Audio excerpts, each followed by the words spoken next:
edit this. So. Oh, okay.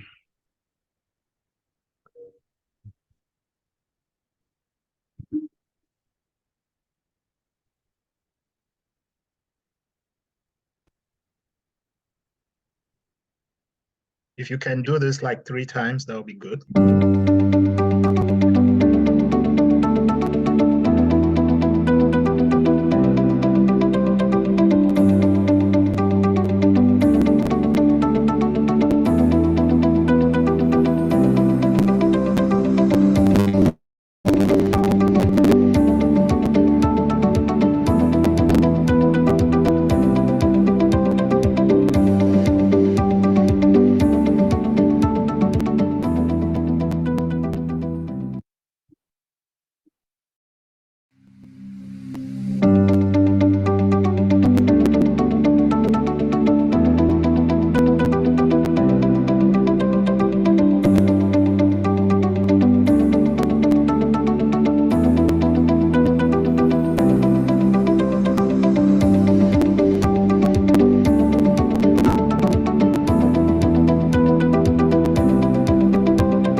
Hi, ladies and gentlemen. Dr. Kate is going to be our moderator today. Hi, Dr. Kate. Hi, good evening, Elvis. Good evening, everyone. Welcome to this edition of the Cameroon Town Hall for Health Professionals. We are excited to go about this session, and we are aware and know that many more people are going to be joining the meeting.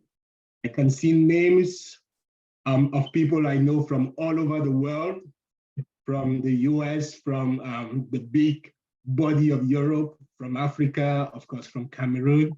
And it's a pleasure once more to welcome all of you to the Town Hall meeting, where we talk about, health, research, innovation happening in Cameroon and the rest of the world. So I'm just going to go back to you, Elvis, and to all the other moderators, just to say a word before we delve deep into our program tonight. Hi, Dr. Kate. It's a pleasure to be on this session once again with everyone. We are excited with the topic of today, and so we look forward to really an exciting conversation on just how we can improve medical research in Cameroon. So I'm really excited to be part of this session. Over. Great. Brian? Yeah, thanks a lot, Kathy, and it's great to see you and Elvis as well. Hope you guys are doing well. It's really exciting. I'm really thrilled that today we are meeting to talk about research. I think it's a very important and really not very we've not had a lot of conversations around how important this is, particularly with the awakening that came with with the COVID-19 pandemic. I think it highlighted how important and how critical research is. So I think I'm really thrilled that today we have Dr. Guy Wafeu, and I've known Guy for long. We went to to the same medical school, and he was such a great mentor to many medical students, and has supported a lot of medical students in writing their thesis and conducting a very rigorous statistical analysis. So I'm really thrilled to have Dr. Wafeu today. I think he's going to be a really phenomenal and engaging conversation today on research. So yeah, thanks. It's really great to see you all. Great. And once again, before we just delve deep, I think I would want to hear a word from our chair, Dr. Mono. Any word as we start? Yeah, I just want to thank everyone who is here today. And to those who are French speaking, I think this is going to be a very bilingual session, which has been all what we've been looking for in the town hall. And I want to thank Gil for accepting our invitation. This was a highly peered recommended presenter. So Gil was highly recommended by his peers. I think because of the wonderful things he has done for young medical students who are trying to dive their legs into research. I can recall myself in the 7th year City Year of medical school, trying to get research done, trying to look for funding, and just discovering how little I knew about research.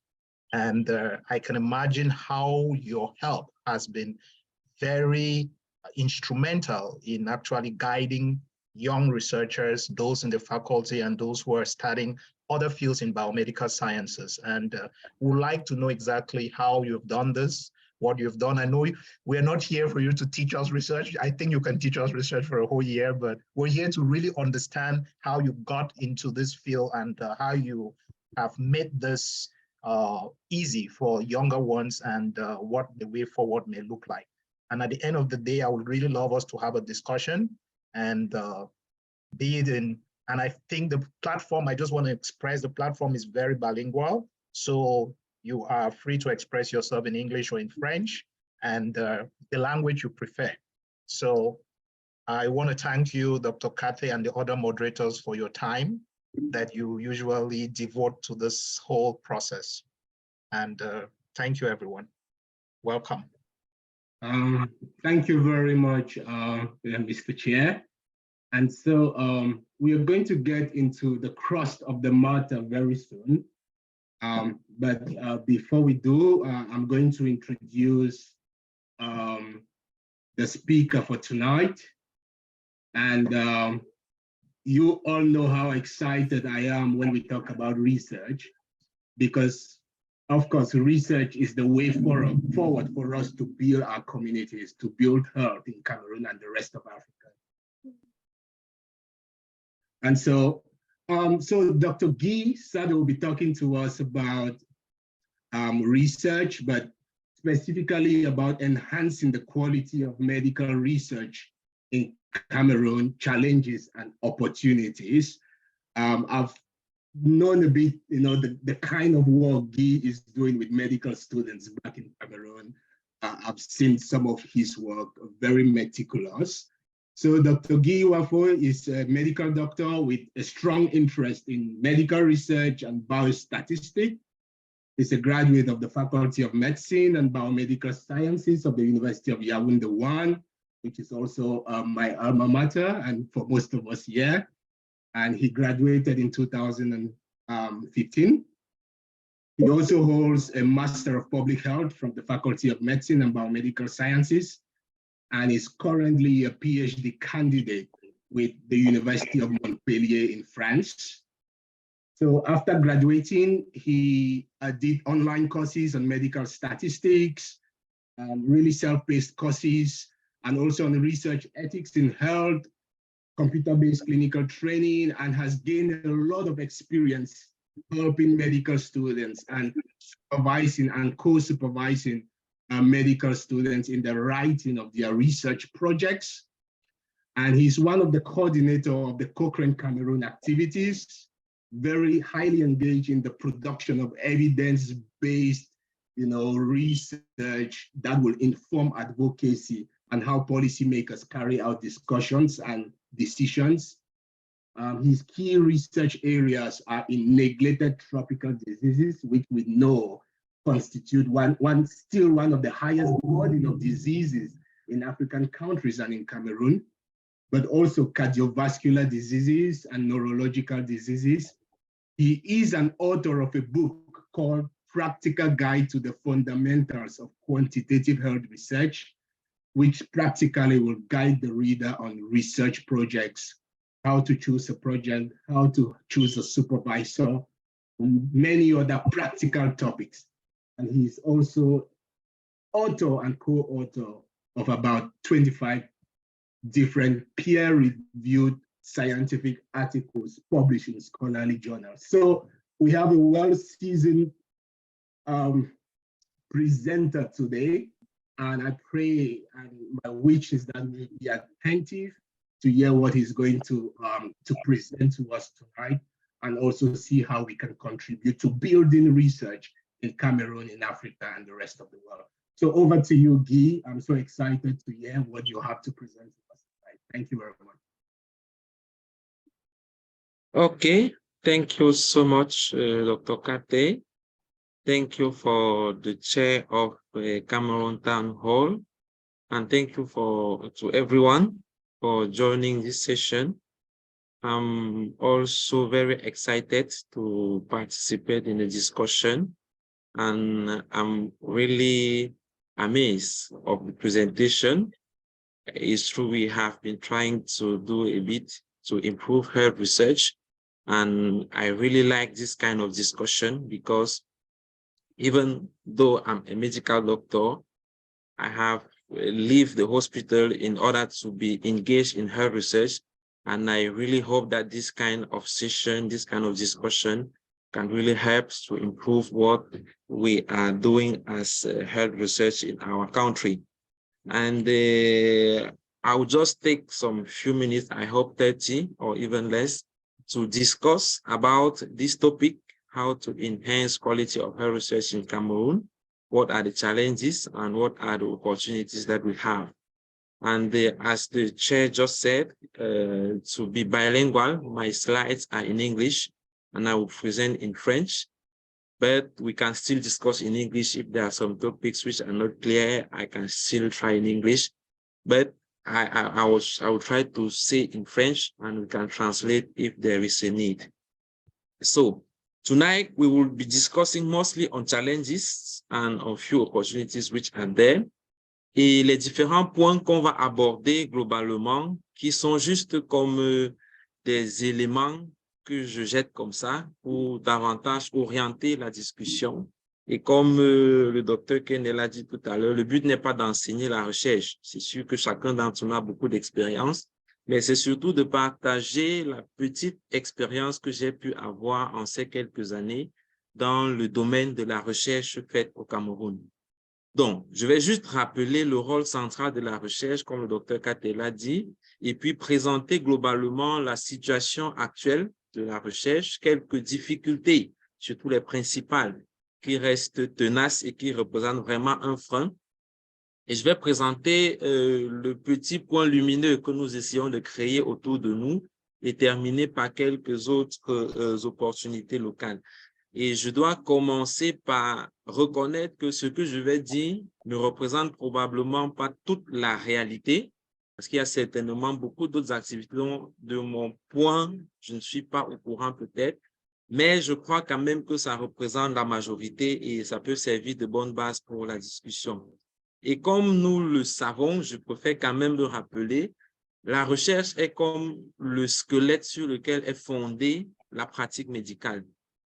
Les décisions éclairées en santé, que ce soit en santé individuelle ou en santé publique, donc à l'échelle de la population, sont en général basées sur les travaux de recherche qui doivent être de qualité. Parce que s'il n'y a pas de recherche, en réalité, on ne peut pas améliorer le travail qu'on est en train de faire. Et pour des questions qui sont contextuelles ou propres aux pays pauvres, un peu comme les maladies tropicales négligées, on peut ne pas avoir de travaux de recherche qui existent et dans ce cas, il n'y aura probablement pas d'avancée. Et j'aurai le temps de prendre quelques exemples dans ce sens, ce qui montre davantage que la recherche est vraiment comme le squelette. Et quand je parle de recherche, c'est juste une petite illustration. Ce sont ces différentes étapes par lesquelles on va passer. Identifier un problème de recherche, formuler une question de recherche, ensuite rédiger un protocole qui va être validé, le plus souvent avec une cohérence éthique, et puis donc aller mettre en œuvre la recherche. Ça peut être pas de la collecte des données sur le terrain, des travaux de laboratoire, des enquêtes dans les populations, etc. Et le but, c'est qu'à la fin, ce qu'on a obtenu puisse être rendu public, mais surtout que ces résultats soient utilisés. Parce que si à la fin, même le peu de recherche qu'on fait, le résultat n'est pas utilisé, ce ne serait pas différent d'une situation où il n'y a pas de recherche. Et donc, parlant de la situation actuelle de la recherche au Cameroun, j'ai formaté en quelques éléments. Donc, on a d'abord le point sur les institutions qui font la recherche au Cameroun. Il y a des institutions privées. Là, j'ai listé quelques-unes, mais ça ne peut pas être exhaustif du tout. Il y a le centre de recherche sur les filarios, qui travaille essentiellement sur les maladies tropicales. Il y a le centre de développement des bonnes pratiques en santé, qui travaille sur les questions de politique et système de santé. Il y a le laboratoire de recherche sur les hépatites, qui travaille sur les hépatites virales. Il y a le centre de recherche sur les maladies infectieuses, le CRIP. Il y a le centre de recherche et d'éducation qui travaille sur les maladies cardiovasculaires. Il y a l'organisation BRAIN qui travaille sur les affections neurologiques et bien d'autres institutions dans ce sens, bien que le nombre ne soit pas très grand. À côté de ça, on a des institutions qu'on va dire publiques ou parapubliques, comme le centre de référence Chantal Bia qui travaille sur le VIH et sur les hépatites, comme le centre de biotechnologie de Colbison qui est rattaché à l'Université Yaoundé 1. Il y a des équipes qui sont logées dans les différentes universités. Par exemple, à la faculté de médecine de Yaoundé, il y a des équipes qui travaillent pour le développement des phytomédicaments ou des médicaments traditionnels améliorés. Également, dans les hôpitaux, surtout les enseignants d'université ont des équipes de recherche qu'ils essayent de faire fonctionner, de mener des travaux dans leur contexte. Et on a d'autres institutions qui sont rattachées aux pays étrangers, notamment la France, comme le Centre Pasteur, comme l'ANRS qui fait la recherche sur le VIH et les hépatites, comme l'IRD, etc. Donc, on a ce groupe d'institutions publiques ou parapubliques qui mènent également des travaux de recherche. Et à côté, on a le groupe des étudiants qui représente probablement la plus grosse masse de travaux de recherche qui est faite. Par exemple, pour les étudiants en médecine, on n'a pas moins de 500 travaux de recherche qui sont faits chaque année par les étudiants en médecine. Pour les étudiants en master, on a plusieurs milliers, je crois, qui sont faits chaque année si on prend tous les domaines rattachés à la médecine, comme la biochimie, la santé publique et tout le reste. On a même les travaux de recherche des infirmiers et des autres sciences paramédicales qui contribuent également à mener des travaux de recherche tels que définis précédemment. Donc, globalement, si on regarde l'univers des institutions qui font la recherche au Cameroun, il y en a quand même. Il y en a quand même beaucoup d'institutions qui mènent des travaux dans ce sens-là. Et comme j'ai dit, la liste n'est probablement pas exhaustive. C'est juste quelques exemples. Maintenant, parlant de la ressource humaine qui travaille dans ces institutions, le premier point concernant ceux qui ont une formation en recherche, par exemple, qui ont fait une formation en recherche clinique ou en méthodologie de la recherche purement, il y en a très peu, vraiment très peu. Et la plupart de ceux qui ont ces qualifications vont travailler dans plusieurs institutions à la fois, dans plusieurs projets de recherche à la fois, et en général sont très occupés, très surchargés, surtout que c'est parfois les mêmes qui doivent être en même temps cliniciens ou en même temps personnel d'un hôpital ou en même temps enseignant dans une université. Et ça fait que le besoin en personnel formé reste vraiment grand. Et pour citer quelques exemples, plusieurs fois, j'ai eu des patrons, des chercheurs de renom au Cameroun, qui me contactent pour dire « On a besoin de quelqu'un qui peut rédiger un projet de recherche. Est-ce que tu en connais ?» Et très souvent, les quelques-uns que je peux avoir dans mon réseau sont très occupés. Et donc, finalement, on a vraiment un besoin grand qui n'est pas comblé. L'autre gros challenge en termes de ressources humaines reste les biostatisticiens. Il n'y en a presque pas. Je dis presque parce qu'il y en a quelques-uns pour moi, mais le nombre est très peu.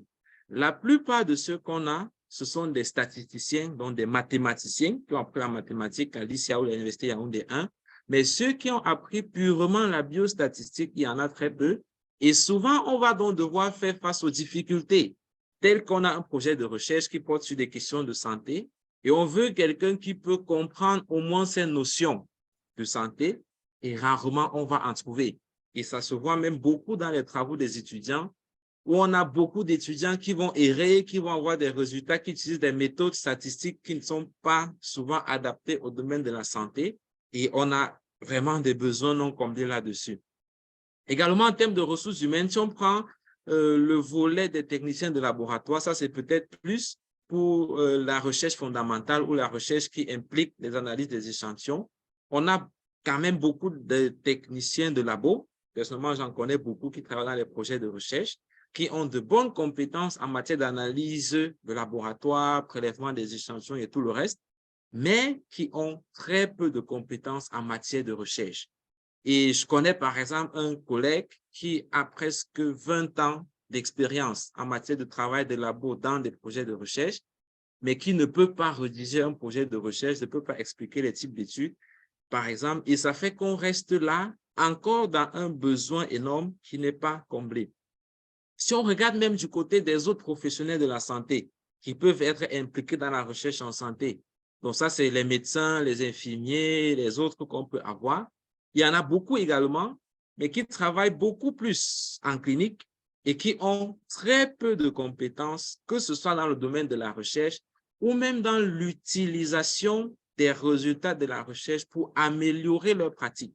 Et très souvent, c'est parce que même la compréhension des notions de base en matière de recherche n'est pas bonne.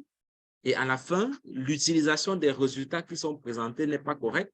On va par exemple se retrouver avec des délégués médicaux qui se présentent devant un médecin et qui va juste s'appuyer sur la valeur P et dire, voilà, on a fait une étude, la valeur P était significative.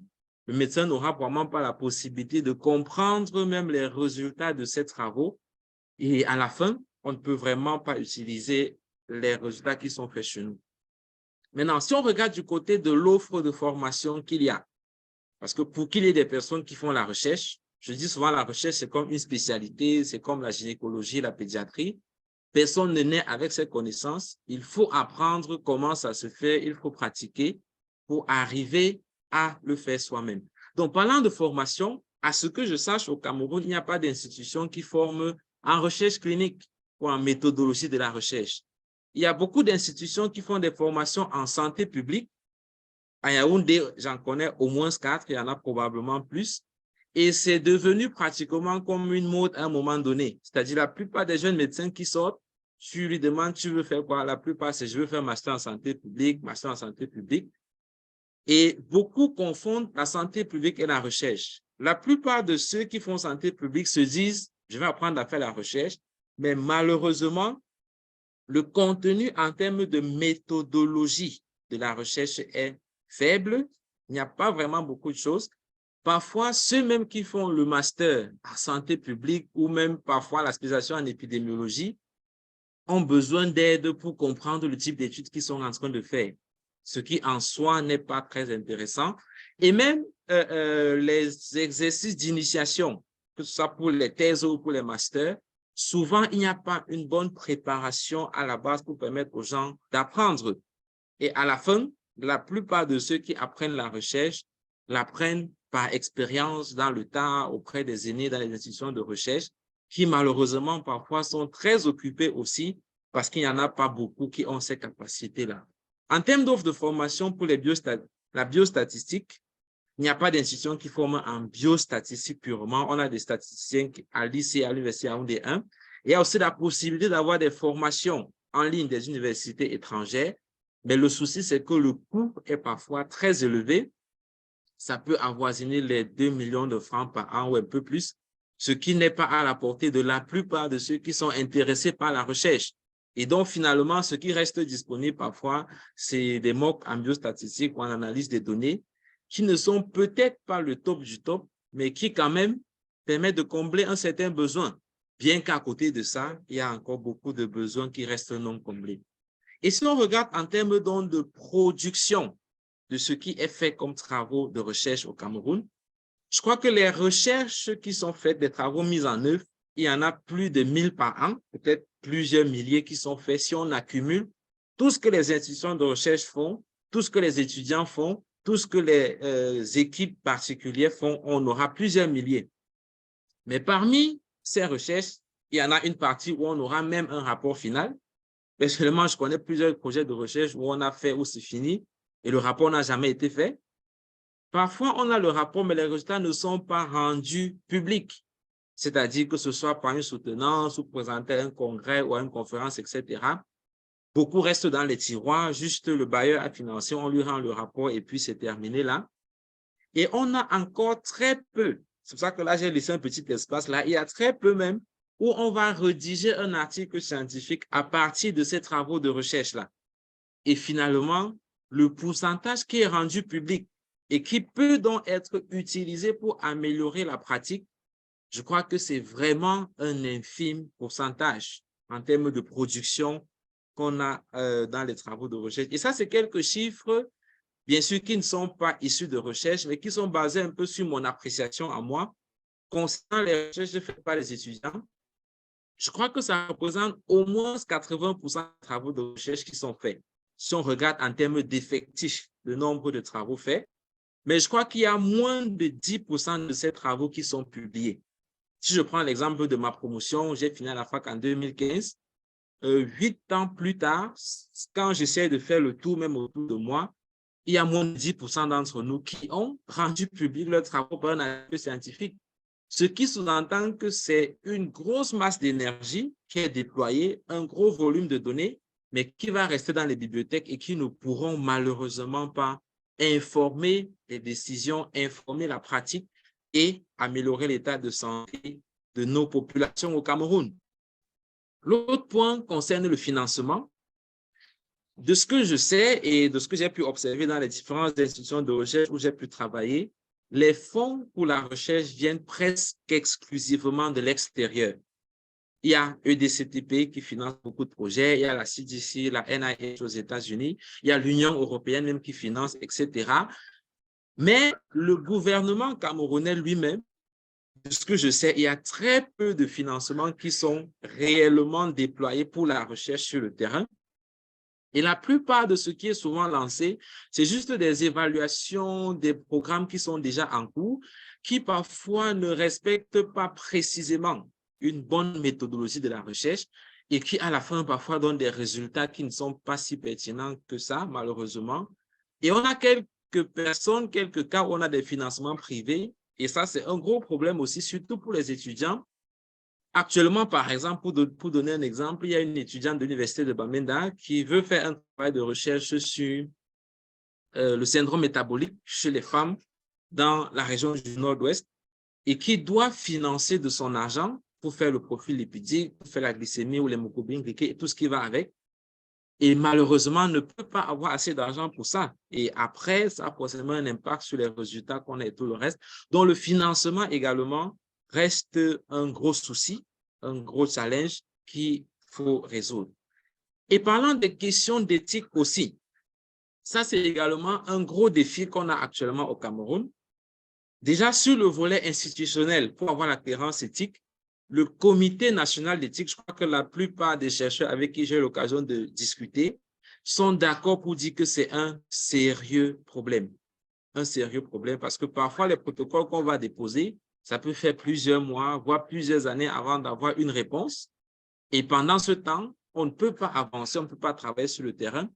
Les comités institutionnels, comme celui des facultés de médecine ou des universités, sont très peu fonctionnels. Très peu fonctionnels. En général, ils vont siéger pour traiter les questions des étudiants de la session et parfois même pas du tout, malheureusement. Et on a quelques initiatives privées comme Cambin, par exemple, Cameroon Bioethics Initiative, qui est bien camerounais, mais qui permet de lever beaucoup d'obstacles. Par exemple, personnellement, j'ai eu à soumettre au moins 2 projets au comité national. Ayant pris trop de temps, j'ai dû resoumettre à Cambin et c'est finalement avec la clairance qu'ils ont donné qu'on a pu travailler. Donc, pour dire qu'il y a beaucoup de projets, je connais des collègues qui ont eu des financements, qui ont été obligés de renvoyer ces financements-là parce qu'ils n'ont pas pu avoir la clairance éthique dans les délais. Et même dans la pratique de la recherche elle-même, les considérations éthiques sont très peu contrôlées, voire pas du tout. Et je connais des chercheurs qui, par exemple, me demandaient, ben, finalement, ça sert à quoi d'avoir une cohérence éthique? Je leur dis, mais il faut ça pour au moins se vérifier que l'étude est correcte. Et puis, beaucoup disaient, non, je fais mes études sans cohérence éthique et puis j'avance. Donc, il y a très peu de contrôles qui sont faits dans ce sens. Et ce qui reste également un gros challenge et un gros défi à relever. Et concernant les essais cliniques, juste pour prendre cette illustration, pour terminer sur l'état de la recherche au Cameroun, ça c'est une recherche que j'ai faite rapidement sur clinicaltrial.gov, qui est juste un des registres, parce qu'il y en a beaucoup d'autres pour les essais cliniques. Et on a au moins 20 essais cliniques actuellement qui sont en cours au Cameroun. Et quand j'essaie de comparer à d'autres pays d'à peu près le même niveau, je dirais, par exemple le Ghana, République démocratique du Congo, etc., le nombre n'est pas très loin de là. On a peut-être 25 ou 27 essais cliniques qui sont en cours. Et je crois que ceci permet de démontrer qu'il y a quand même des travaux de recherche qui sont en cours, sachant que les essais cliniques, ce qu'il y a de meilleur comme recherche primaire, du moins, à moins que ce soit bien, que ce soit bien designé, mais ça montre quand même qu'il y a de l'activité en matière de recherche au Cameroun. Mais de l'autre côté, justement, il y a tous ces problèmes, tous ces obstacles que je viens de relever dans les diapositives précédentes. Et donc, s'il faut résumer les difficultés pour répondre directement à la question, quels sont les challenges qu'il y a actuellement pour améliorer la qualité de la recherche au Cameroun? Premièrement, il y a le problème de formation. Formation des chercheurs ou formation des personnes ayant une compétence médicale dans le domaine de la recherche. Je crois que ça, c'est vraiment un gros défi. L'autre point, c'est l'analyse statistique des données, notamment avec des personnes qui comprennent la biostatistique et qui peuvent être utiles pour les problèmes de recherche. Et je crois que l'autre gros défi, c'est l'amélioration de la formation des étudiants en médecine et des autres étudiants dans les différents domaines en termes de compétences en matière de recherche. Personnellement, et ça c'est un avis personnel justement, je crois que le plus gros volume ou l'endroit où on peut avoir le plus gros impact pour améliorer la qualité de la recherche, c'est en agissant sur ces personnes qui apprennent, parce qu'un étudiant en médecine qui sait faire la recherche, c'est demain un médecin qui va comprendre la recherche, qui saura appliquer les résultats de la recherche, qui saura monter lui-même des projets de recherche et trouver du financement. Donc, je crois que ça, c'est les difficultés qu'on a en termes de formation. L'autre gros point, c'est les financements, parce que je crois qu'on ne peut pas construire la recherche d'un pays sur des financements étrangers. Et on va souvent avoir beaucoup de difficultés, même pour des questions qui sont évidentes, qui sont urgentes. On aura du mal à trouver de l'argent. Et en termes de financement, je crois que l'autre gros défi, c'est d'avoir des équipes qui sont structurées, qui sont suffisamment organisées et qui vont collaborer entre elles pour attirer les fonds dans notre contexte. Et il y a vraiment des cas qui sont plutôt dommages. Par exemple, tout récemment, il y avait un appel de la CDC pour une recherche sur le paludisme. Et j'ai vu 2 chercheurs basés au Cameroun se batailler, se faire tellement d'histoires. Je me suis dit, mais est-ce qu'avec ce genre d'approche, on peut arriver? Certainement pas. Donc, je crois que l'autre défi qu'on a vraiment, c'est la collaboration entre les équipes qui existent quand même, et surtout d'avoir davantage d'équipes et d'institutions de recherche qui pourront continuer de faire avancer les choses dans ce sens. Et l'autre défi, comme je l'ai déjà dit, je crois, c'est les étudiants, où on devrait améliorer la qualité de leurs travaux, les aider à trouver du financement pour mener leurs travaux de recherche et surtout trouver des stratégies et des approches pour que ce qui est fait soit de bonne qualité et soit rendu public à travers des articles scientifiques. L'une des idées que nous avons, par exemple, et je reviendrai dessus dans la suite peut-être, c'est de créer une sorte de journal local où on pourra amener les étudiants à publier leurs travaux en respectant un minimum de principes en termes de rédaction scientifique et en termes de qualité de recherche. Ça, au moins, ça pourra donner une base pour les questions liées à notre contexte spécifiquement, qu'on puisse avoir quand même quelques résultats qui vont soutenir ces travaux. Et donc, ce que nous faisons, et là j'aborde le côté des opportunités ou des solutions, nous essayons d'apporter un petit point lumineux, exactement comme cette image le montre.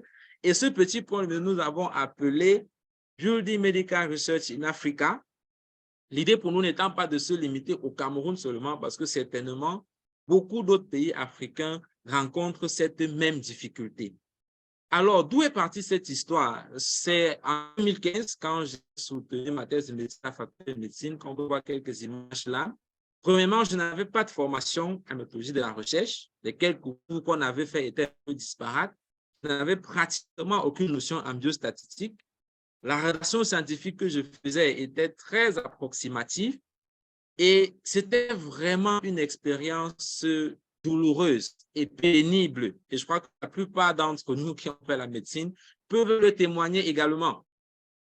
Et je me rappelle juste une petite anecdote, quand les aînés m'ont dit il faut faire un masque de saisie, la seule idée que j'avais en tête, c'était les masques qu'on utilise pour les danses traditionnelles à l'ouest du Cameroun, par exemple. Je n'imaginais pas, mais d'où viennent les histoires de masques dans une thèse de médecine? Pour dire à quel point j'étais vraiment coupé de la réalité. Et tant bien que mal, je me suis battu comme j'ai pu, et à la fin, j'ai pu soutenir ma thèse. Mais l'année d'après, on s'est dit, il faut pouvoir corriger ce problème. Il faut apporter une solution pour que de moins en moins d'étudiants passent par ce traumatisme, je crois qu'on peut l'appeler comme ça. Nous avons donc mis sur pied avec certains collègues un petit groupe qu'on a appelé au départ BMS en 2016, avec pour objectif d'aider les jeunes étudiants à mieux comprendre la méthodologie de la recherche, à pouvoir faire une analyse statistique des données, à pouvoir rendre des résultats de recherche d'une manière conforme à la science et qu'on puisse quand même commencer un peu à améliorer ce qui est fait. Et je vais laisser peut-être les étapes, peut-être qu'on reviendra dessus dans la discussion. Et ce que nous faisons aujourd'hui, le nom de notre groupe s'appelle Building Medical Research in Africa. Et voilà un peu la panoplie des éléments que nous faisons. On a un site internet où c'est plus détaillé, bms-africa.com. Donc, nous aidons les étudiants essentiellement et d'autres équipes de recherche à faire des corrections de protocoles. Et l'année passée, par exemple, nous avons corrigé à peu près une soixantaine de protocoles de recherche des étudiants.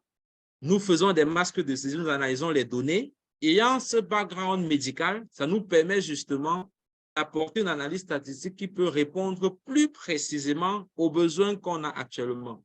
Nous avons également des formations en ligne que nous donnons.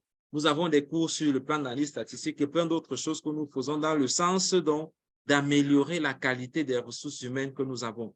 Et là, je vais présenter quelques réalisations que nous avons pu faire jusqu'à présent, depuis 2016 qu'on a commencé à fonctionner.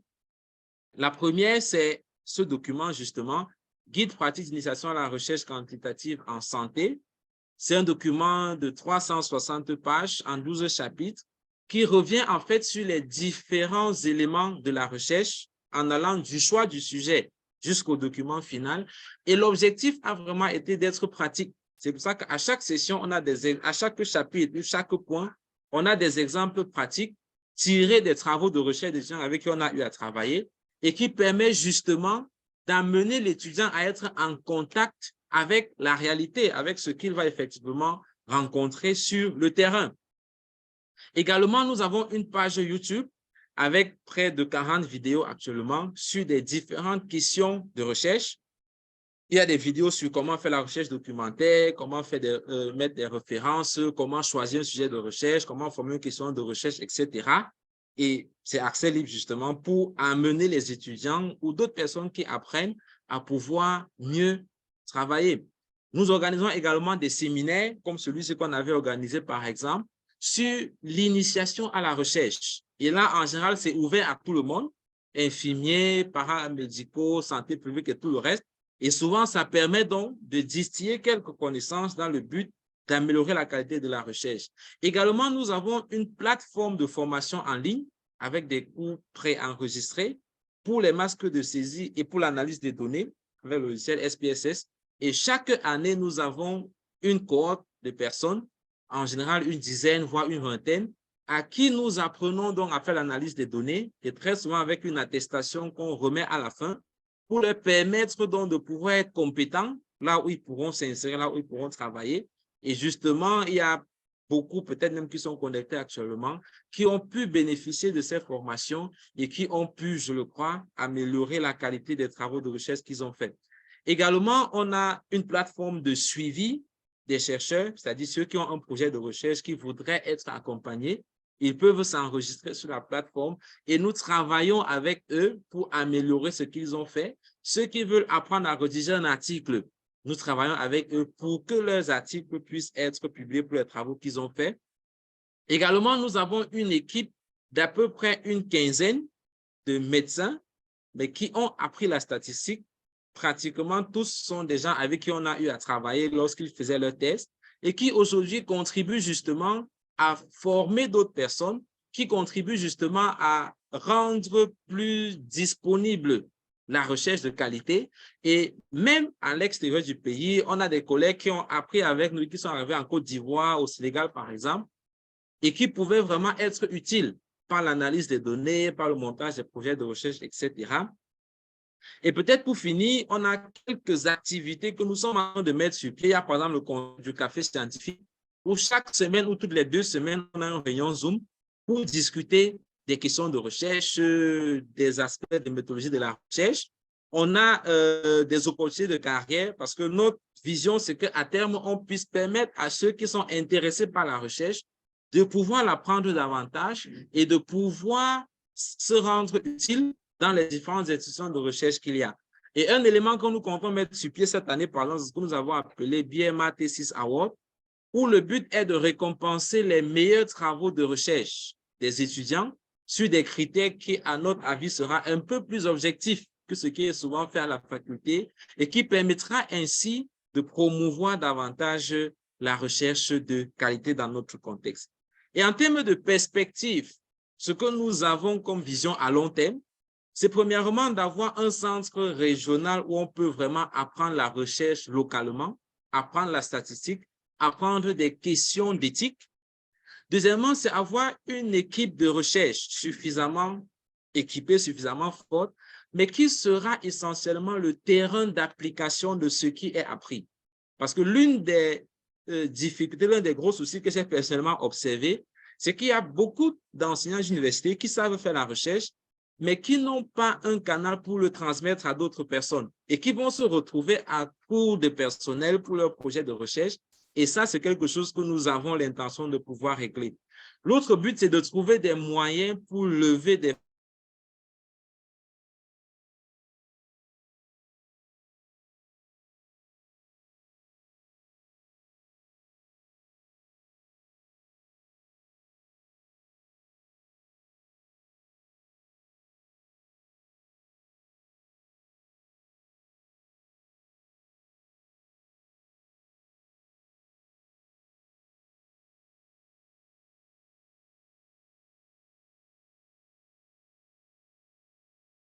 au développement de la recherche, bien que tous ces éléments ont quand même du mal à être mis sur pied, y compris ce que nous faisons, parce qu'on a pas mal de difficultés en termes de collaboration, en termes d'opportunités, en termes de financement et plein d'autres choses qui peuvent constituer des obstacles ici. Et je vais terminer donc par cette diapositive pour dire ce que nous avons comme rêve, c'est d'éviter d'arriver à cette situation comme on peut l'observer dans beaucoup de domaines au Cameroun, où on a par exemple sur cette image 2 personnes qui construisent un bateau, mais chacun ayant discuté sa part d'arbre, finalement n'a que la moitié du bateau et personne ne peut finalement aller sur l'eau. Ce que nous voyons, ce pourquoi nous rêvons vraiment, c'est qu'il puisse avoir cette collaboration entre les différents chercheurs, les différentes équipes avec la diaspora, pour qu'on mette tous ensemble nos arbres pour construire un seul bateau de la recherche qui pourra nous permettre de traverser et d'arriver à l'autre rivage. Voilà, je vous remercie de votre attention.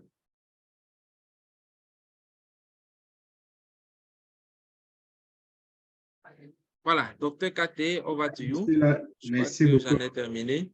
Oui. Merci beaucoup pour cette brillante présentation. Je pense que ça a été très édifiant et je crois qu'on aura une très riche discussion ce soir. Et déjà d'emblée, je vais juste commencer par dire que ce que vous êtes en train de faire est très important, très formidable, parce qu'on ne pourra jamais se développer sans véritable écosystème de recherche dans notre pays qui génère les données et comment utiliser ces données aussi pour pouvoir, n'est-ce pas, appliquer dans le domaine de la médecine clinique et dans le domaine de la santé publique pour pouvoir transformer nos différentes communautés. Donc, je suis pour la recherche de transformation, non seulement pour produire, n'est-ce pas, la connaissance, mais comment utiliser ces connaissances qui sont produites pour pouvoir changer les choses dans nos sociétés. Et je pense que c'est ce que vous êtes en train de faire et c'est ce que tu viens de présenter. Donc, this very hour, I think I'm going to open up this session for discussions. But before we delve straight into discussions, I'm just going to pick on one or two people from the group tonight, just to you tell us where you're connecting from, what you're currently doing, and just some first impressions about the presentations tonight.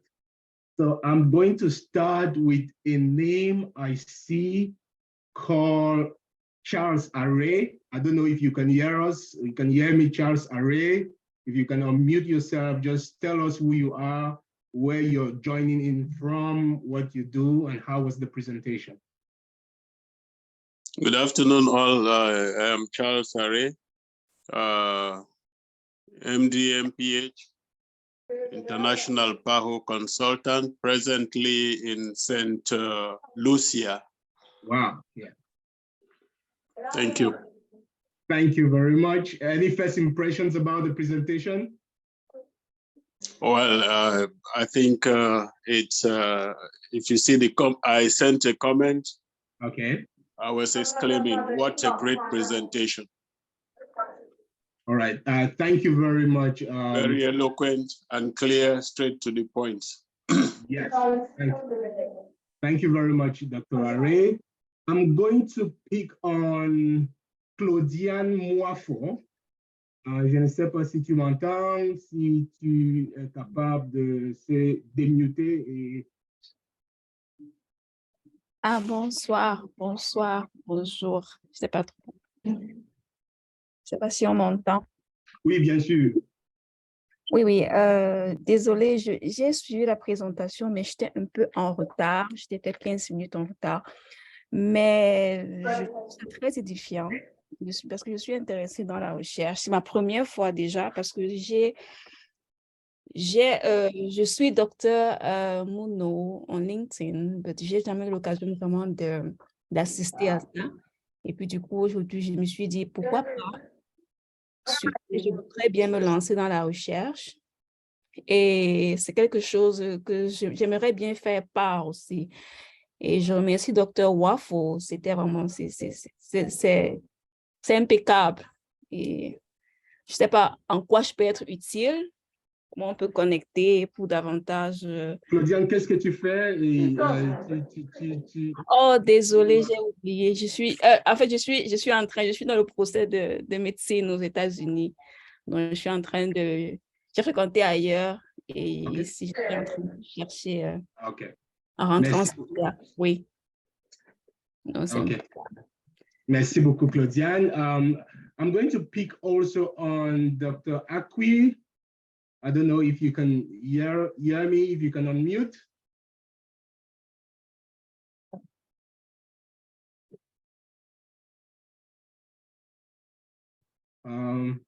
Dr. Akwi, are you there? Okay. Maybe not. Okay, I think the final person I'm going to pick on tonight is Dr. Bissong Michael.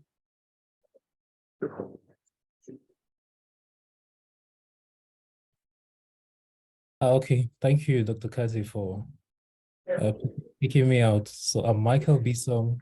I know Gigi was my classmate in medical school, and I think I graduated 1 year after them. And I'm currently doing an MSc in biostatistics and epidemiology at Oxford University.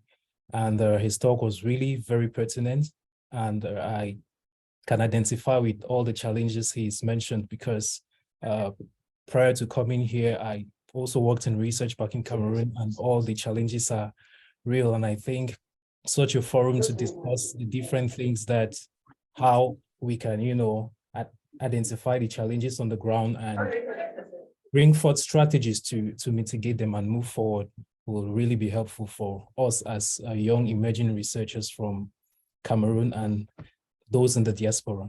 So thank you. Sorry, I was muted. So thank you very much, Michael, for that.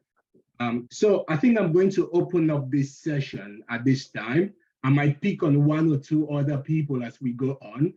But if you really want to ask a question to Dr. Guy, you want to give a comment, you can just kindly use the raise hand button on your Zoom.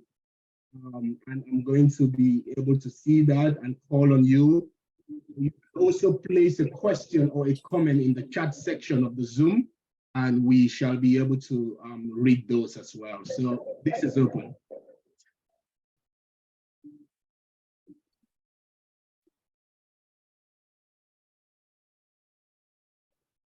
Yeah, So, Kathy, yes, I was going to call on you, Brian. merci beaucoup, Dr. Wafeu. And I think that was a very enlightening presentation. I think he pinpointed some really key challenges we have in advancing research in Cameroon. He talked about some really major challenges, particularly around capacity building in research, which is kind of very lacking. He talked about the stringent lack of, bioinformatician. I think all the points he highlighted are kind of critical, and there are things that really absolutely need a lot of consideration. He talked about ethical issues as well, which I think the ethical landscape in Cameroon is not also, that strong and efficient.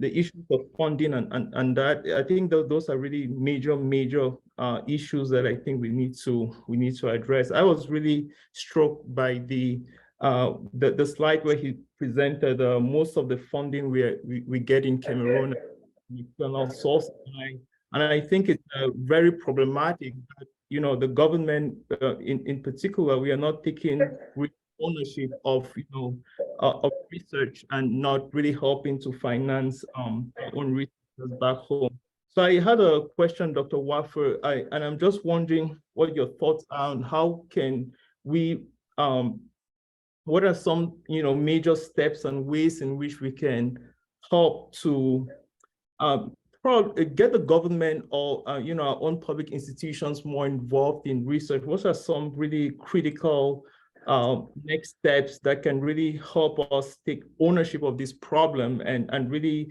finance the kind of research that helps to address our own pressing local needs, and in that sense? Over.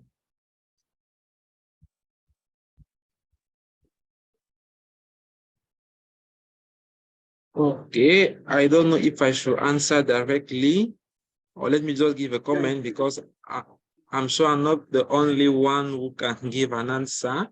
Maybe even Dr. Besson, Michael, or even Dr. Kate can say a word on that, because all we are in the same system. And from my own point of view, I think the most important will be advocacy, because I think that is how you can make public system be moving. And that advocacy, I think, can come from those who are maybe at the top of research in other countries, or even those who are here, but who can move something, who can bring some changes. Because I think apart from advocacy, from my own experience, those working in public service, they don't care about what is going on research. Most of them will just take their decision without considering what research is saying. And even in programs, you are sometimes really amazed by the way they are taking their decisions, while you have research which have been done or which can be funded in our country, but they don't care about it. So I think one way can be for those who have the position where they can have an influence, that is where they can be advocating. And from what I have also observed, that can mostly happen even during informal discussion. That is, maybe Dr. Kenne may have a discussion with the Ministry of Health, and just put the words on it that, oh, see, you can do something and this and this. And I think that is how we can be moving things on that field. That is my point of view. Over. Yeah, thank you very much, Guy. We cannot overemphasize the issue of advocacy. And just in the matter of question of time, interest of time, I will go to Mono, then Elvis, and then Donald, and then Martin. Frida before Martin. So for this first set of questions. Wow, thank you very much for that brilliant presentation. And as I would say, you actually put a nail on where it hurt most. I actually visualized myself in your presentation when I was a young medical graduate and struggling to get research done, not understanding what a research question is all about. Even reading about it, but doing it becomes different. What kind of methodology do I need in order to be able to actually carry out the research I wanted to? I did do a huge research, which was in the time when I did the research, I was a very popular guy because I was doing research on sexual behaviors of university students in Cameroon. And all university students, and I had funding because I actually looked for the funding. Funders were interested. And it gets to the point where I was fortunate to have the CNLS to actually help me get someone to actually go through my research protocol, but not all students are able to do that. So what can we do? What do you think, with your experience with medical students, with those in nursing schools, with those in the Faculty of Science, and even those who are carrying out qualitative research, what can we do in the education of the young ones coming forward? How can we do in order to ameliorate their training in such a way that they'll be able to carry out research that is going to be useful in Cameroon, that can actually inform policy going forward? And I know that's what you are doing, but how can we do this in a larger scale in such a way? And you made clearly in your presentation that you think that the best way is to target students. Because once you target them, they're the ones who are going to be able to interpret the research results. They'll be able to interpret what these results really mean once the pharmaceutical companies are presenting to them and know the limits and the limitations of what they're doing. So that's just my little maybe question. And I know not everyone can answer all of the things I'm trying to raise, but just what's your take about that? And if there's any other person in the field, I know Kate is doing a lot in that field too, and others who are here. So thank you. Yeah, Guy, over to you first. Okay, thank you so much. And maybe just to emphasize on the problem, what makes the things even more complicated is that sometimes even those who are supposed to teach the research or to evaluate the thesis, they don't master it very well. So at the end, you are in a system where neither the student nor the teacher clearly understand what you mean by research methodology. So at the end, it's like you cannot move forward, definitely. But for me, the solution may be from what I can call a parallel system, because I think it will be better to bring change from outside than from inside.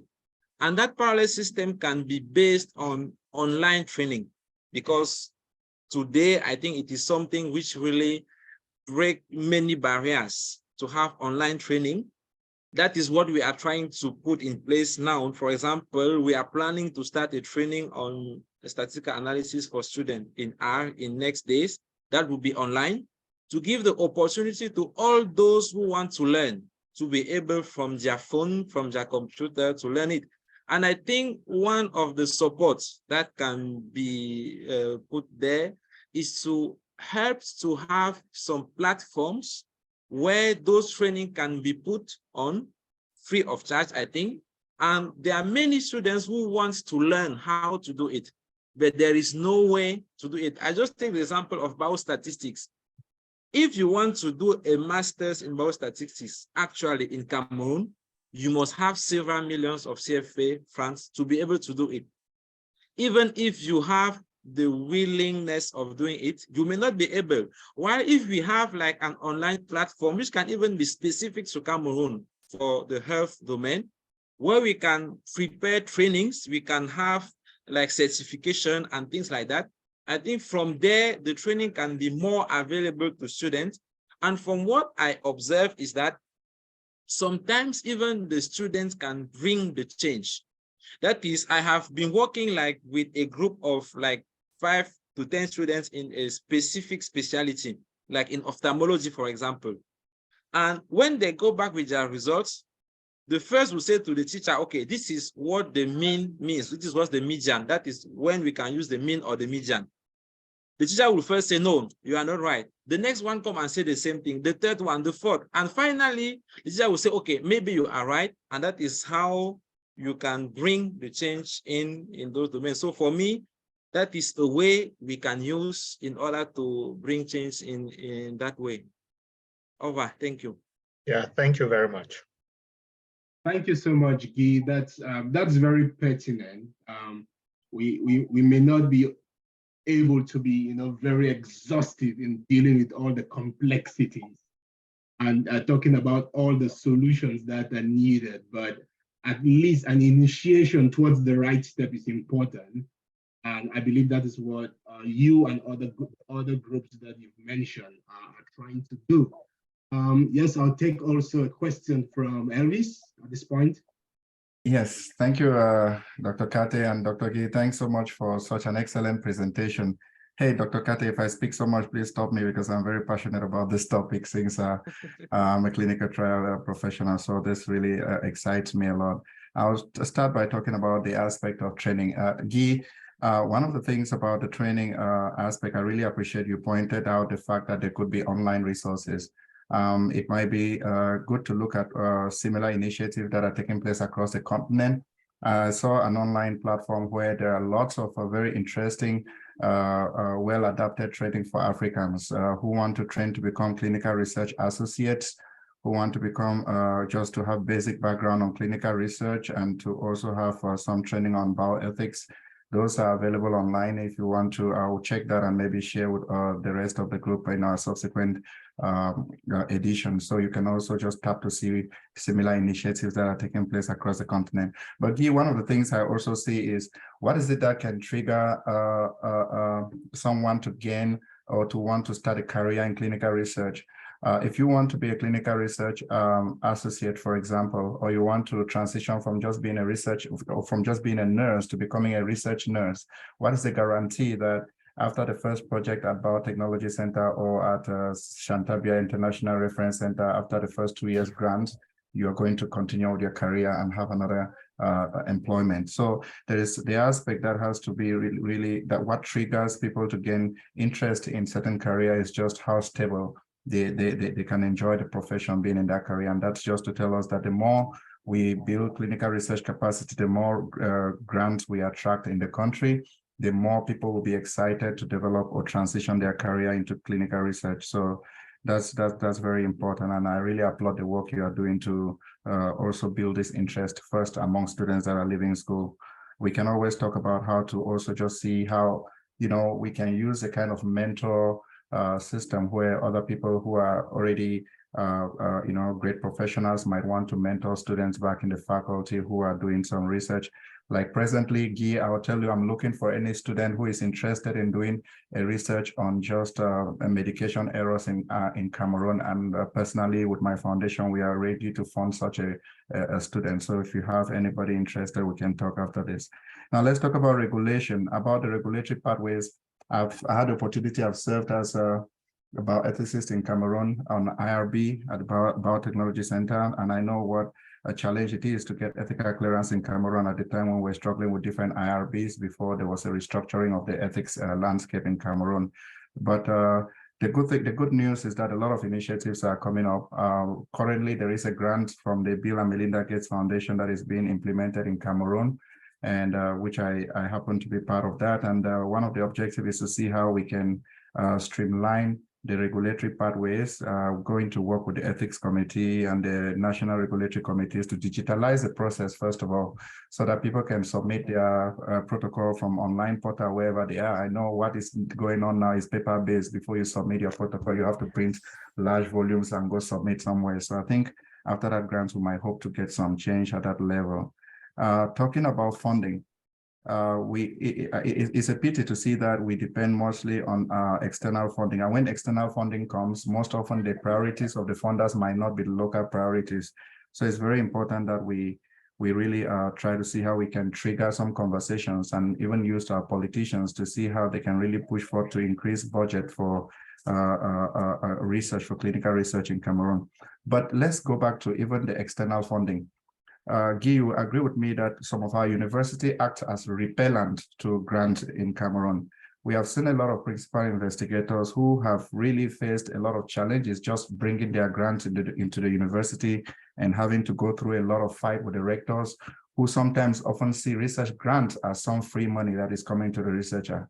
I think if we want to also promote clinical research, our concept about grants and how we look at clinical research grants should shift from looking at it from the sense of entrepreneurship, but looking at it as some project that you really want to carry out to inform our society. So because I've really seen a lot of researchers struggle with universities just to get their university release their funding the way it was written in their protocol, the way it was intended to be used. And most often there's a lot of bureaucracy that blocks the funds. And you see a lot of researchers looking for different pathways on how to navigate and bring their research funding in the country. And this really paralyzes clinical research in the country. I think the way authorities and in the university sector who know, one of the things, Guy, you agree, is that the more university produce research publications, the more the university get ranked higher and the more the university attracts more research funding. So if rectors are blocking research funding and creating a very unconducive atmosphere for researchers to bring in grants, the university keep being ranked low. That's why whenever there is a ranking of universities in Africa, we seldom see our universities in Cameroon being ranked among them, which is a shame. So I think this is just a few contributions I wanted to make. Let me not speak so much. Thanks so much, Guy, once again for an excellent presentation. Yeah, thank you so much, Elvis, for all those contributions. I'm not going to belabor on any one of them. They were really clear, and Guy was just nodding his head in confirmation of everything you were saying, including many others that I can't see their videos. But I would like to pick on, at this point, on I think Frida had something in the chat, and I can see that her hand is up as well. So Frida, can you just unmute? Yeah, good evening. Good evening. Yeah, thank you for your presentation. My question, as I put in the chat, I was talking with respect to the curriculum in our universities. You see, presently, you see students, you see a student doing a master or a PhD, but no publication. But they are doing masters or PhD. I was opportune to attend an exchange program in a university in Uganda. One of the criteria for you to be admitted as a student at the master's level is that you should have at least published 1 or 2 articles in a journal. So looking at our universities, I don't understand what is happening. Because with respect to research, what I saw in Uganda, and I look at Uganda, I look at Cameroon, with respect to their curriculum, they are far advanced. So what is happening? Is it that our universities are not carrying out the research the way they're supposed to carry it out? I wanted to get some enlightenment with respect to this. Thank you. So great question, Frida. I don't know if Guy, you want to say something with regards to that, and then I'm just going to pick on some of the points as well. Yes. Okay, thank you so much. And concerning the publication, I also put a point on it. I think the problem is for the whole system, clearly. For me, it is, first of all, I think the teachers themselves, most of them are not able to draft a paper from introduction to discussion. Most of those teachers, unfortunately.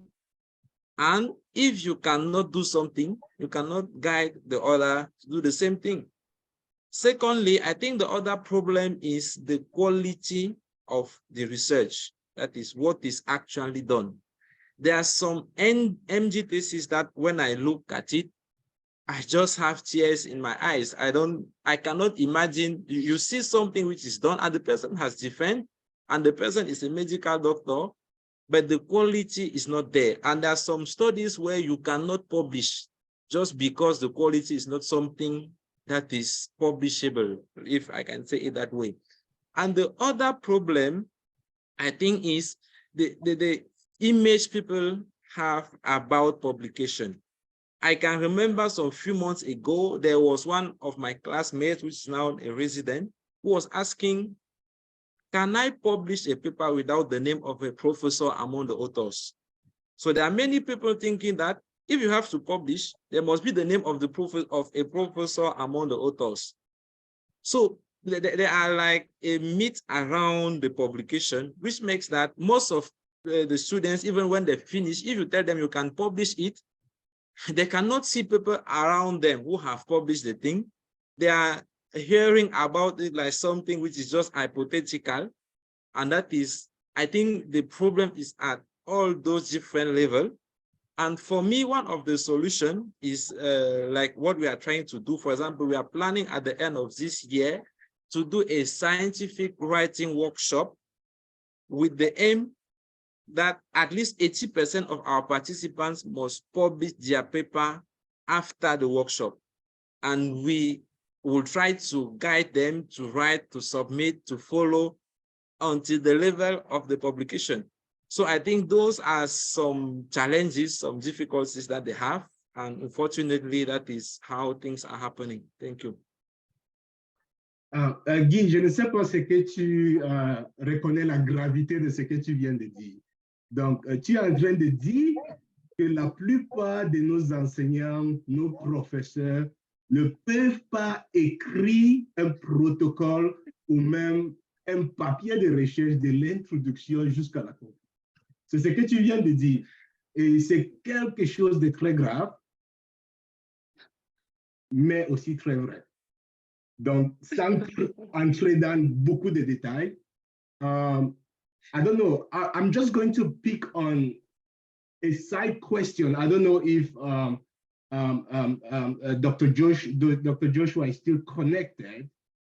Just to comment on that, because he is a university lecturer in Cameroon. I don't know, I'm not seeing his name on my first screen, but I hope he's still on. Dr. Joshua, I don't know if you heard what Guy just said. Thank you, Kati. Can you hear me? Yes. I can hear you 5 on 5. Thank you very much. I wouldn't want to put my fingers on fire in trying to respond to that particular question. But what I'm going to say is, these are things we observed as medical students. And now being faculty myself, I can assure you that we have a lot of lecturers and professors who have a lot of difficulties when it comes to scientific writing.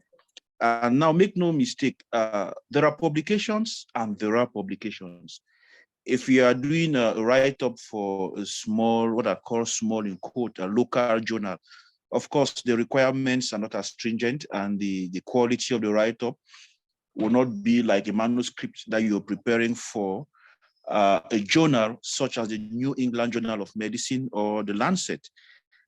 And the truth is, if you look at what many clinicians do, case reports, case series, and some original articles that are essentially some small, actually some enlarged, expanded case series, you see that much of what they publish before becoming professors has just been in our local journals. So they have spent your time patronizing local journals, and very few have really had the first-hand experience of corresponding with some of those big journals. So you spend most of your time, 40, 50 articles publishing in our local journals. Of course, you become professors, right? But they have never encountered a real big journal as a first author or as corresponding author. So many of these guys, they continue to have a very different perspective of research from what the new generation medical students, young doctors, and young faculty they have about research. So it's a very, very big problem. And let's not forget, many of our professors were trained purely as clinicians, and it still continues to be argued, even in the settings that promote university lecturers, that the first competence of a doctor is to treat the patient correctly. So you wouldn't assess a surgeon's aptitude in writing papers the way you would assess that of a virologist or a medical biochemist, or what they call a fundamental scientist. So it is still argued that the first competence expected from a surgeon is to operate his patient and manage a surgical case. And then the writing part of it becomes secondary. But for the basic scientists, of course, where they are primarily assessed is their ability to produce research papers of high quality. So you realize that much of what Guy Wafeu has been talking about is especially with the clinical sciences and not with the fundamental medical sciences. If you look at our professors from the fundamental background, believe me, so many of them are good authors and they are published in those big journals. But if you, so much of the problem is coming from the clinical sciences. And that is where the problem, believe me, might persist for a very, very long time, because we have to strike the balance between producing quality clinicians who are also grounded in research. I think that balance is possible. I think myself, I am one of them. So in response to that particular question, before I come up later, I'm going to say that remark is very, very true, that if you are a student, you just defended your MD, if you are not careful, you might not be able to publish that paper in any serious journal. So it can still be published. Of course, many publications are as good as vanity publications, okay? Called them vanity press. But where we are looking at, in fact, we're actually aiming at the sky. I've studied with people from Ghana, especially Benin. In Ghana, at master's level, the target is the BMC journals. Any research work you do at master's levels must be publishable in a BMC journals. And we'll talk of the BMC journals, we're talking of PubMed indexing with an impact factor. And by the time you get to PhD, the minimum is a BMC journal, and then we start moving to higher ranked journal. Of course, some BMC journals have really high ranking, but it is an institutional concept. So if in Cameroon, we don't institutionalize that aspect, it becomes an issue of individual prowess, where you just get the satisfaction that you have published in the Lancet, in the New England Journal of Medicine, and you're happy. And there are those who will be who are going to publish in Cameroon Tribune, or they publish in whatever, and they will still be happy. So that is it. They'll tell you the end justify the means. By the way, all the professors, the guy who published in the Lancet does not get more higher salary or higher research allowance than the guy who published in a place I will not call. And even if you look at opportunities for appointments, it has nothing to do with your research prowess. And the issue is, maybe let me just spill this out. By the time some of these people are the ones who are rather promoted to lead our institutions, that is why they tend to fight those of you who want to do things correctly, okay? So these are how we have some of our problems, because when some of these guys get projected to top managerial positions without real in-depth knowledge of what research is all about, they now tend to fight you who has won a grant from the CDC that is worth $2 million, because they think it is free money that you have to spend and buy a big car to be driving and bragging about, why they have to squeeze university funds for them to be comfortable. So thank you. I hope you come back later. Thank you very much, Prof. That's really an excellent response. Just to Frida mentioned about Uganda. I mean, the research ecosystem in East Africa is completely different from what we know in Central Africa. Okay, I've worked in Uganda, in Tanzania, so it's completely different. those are highly fundable areas because also of the types of institutions that they have put in place over the years. So we in Central Africa, West Africa seemingly is different with the Anglophone countries in West Africa. We also should build institutions that will create a favorable research environment in our country. So, but I'm just going to pick on, I have Donald, I have Judwin, I have Martin. So Donald first.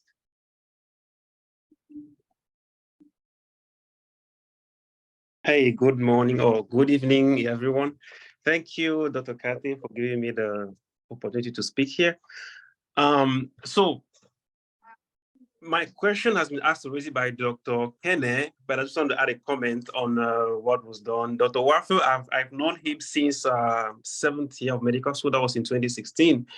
And I just want to emphasize again on research among medical students, really, because through my whole 7th year of medicine, when I did my thesis, I can say the best thing that happened to me was to meet Dr. Wafeu, because he really is the one that guided me throughout the thesis. He was like my real mentor. Because I remember when I had my research protocol and I showed it to my research mentor, and he said everything was good, everything is perfect.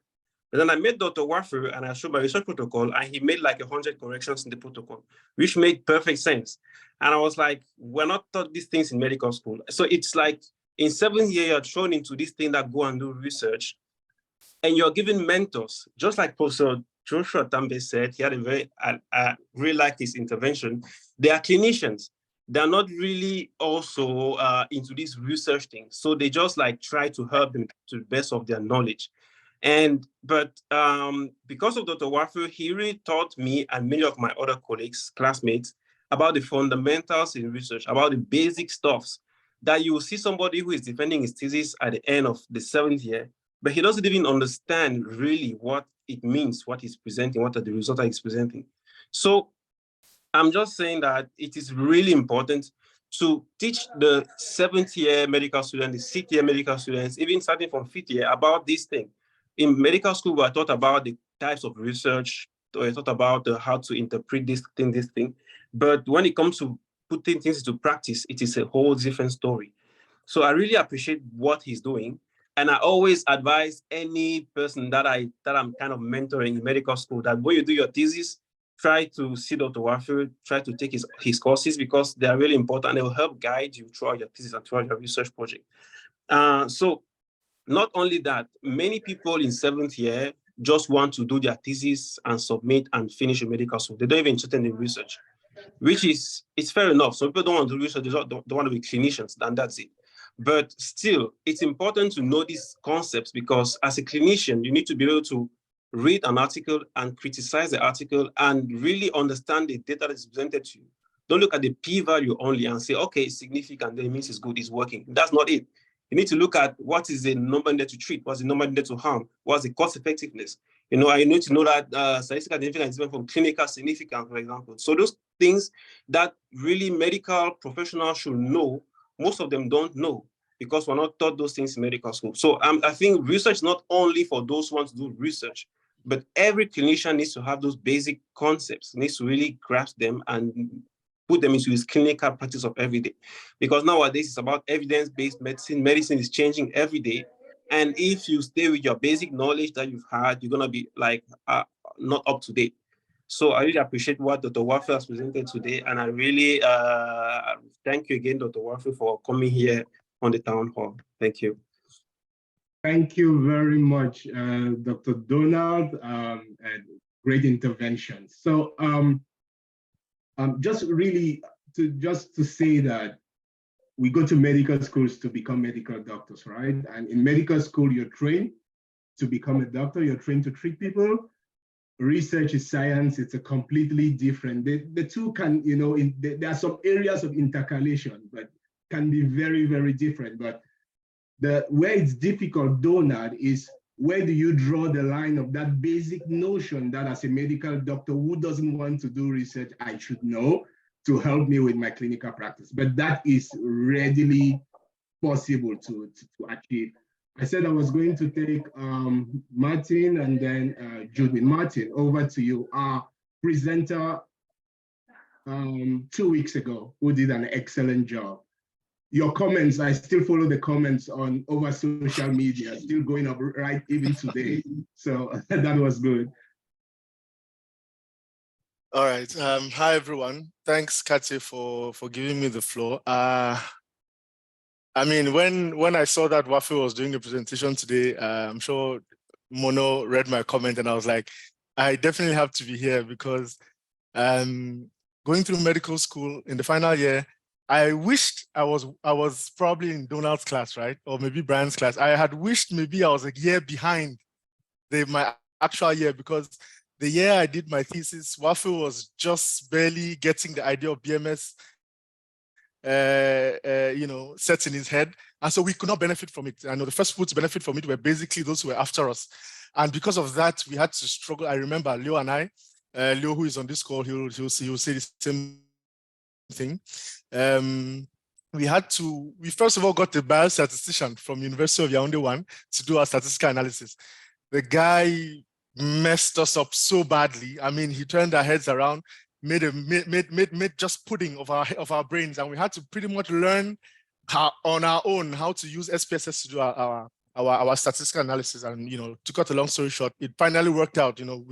With a lot of struggle. I wish I had Dr. Wafeu as a mentor at the time. I wish he had started at that time.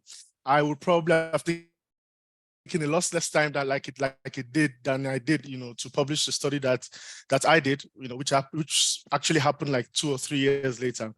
However, my question, so that was just a comment. My question is trying to take us back, away from the actual practice of research to the benefit or the impact of research, right?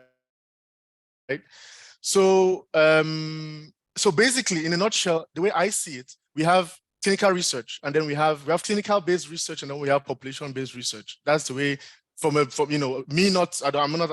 MPH, I'm not a PhD, but from a broad point of view, when it comes to medical research or health research, the way I see it, I know that you can do health research in a hospital and you can do health research out of a hospital.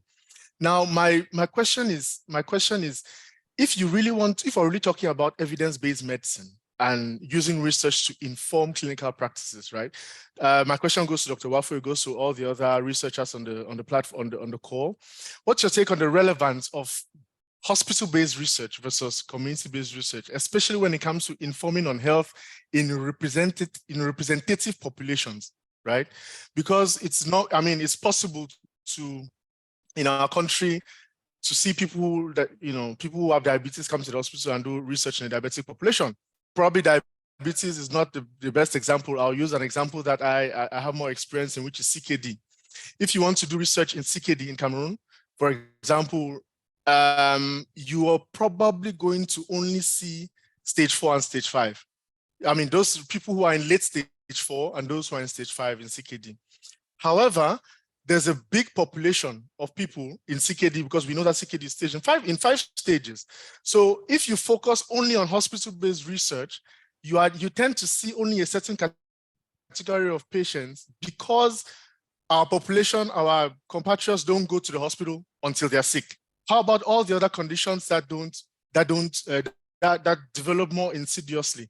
How is the research currently done in Cameroon when it comes to those kinds of conditions? So that's my real question. In your experience, in your different experiences, working with the different research groups that you've worked with, how do your research groups carry out research for conditions in a population that is not coming to the hospital? Because we know that we don't have electronic health record systems in our country, right? So you cannot go and work on data that's been collected from people that came for other reasons, and then you have a baseline and you have what to go for. So where do we go? How do people do that? That's really my question.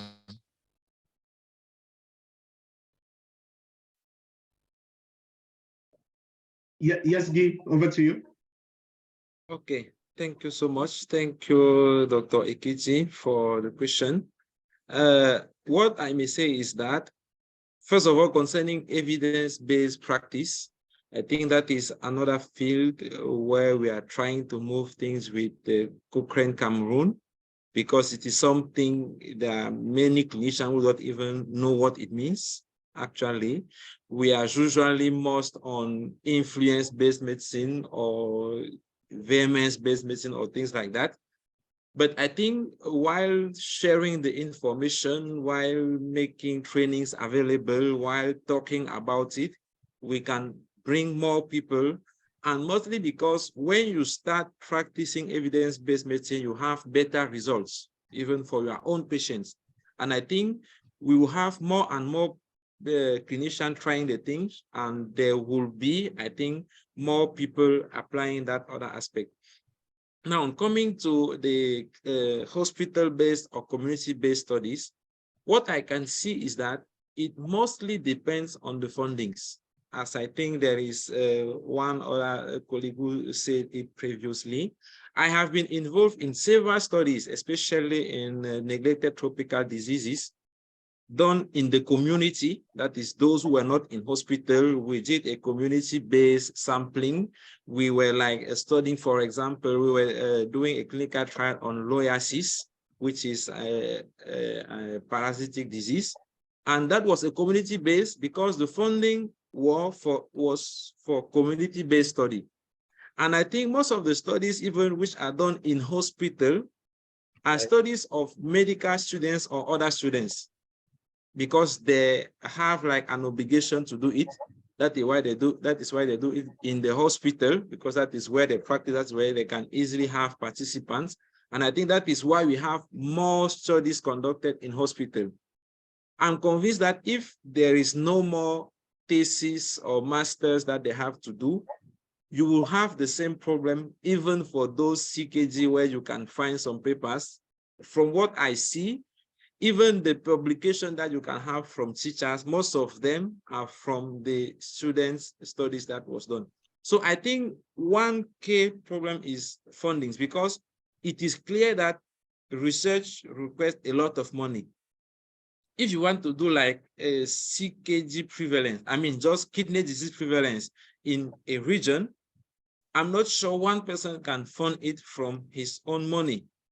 And if you don't have local money, like the government was supposed to bring funds for that, the person who is bringing the money from other country will just say, okay, these are my priorities. If you are not working on this, I cannot give you money for that.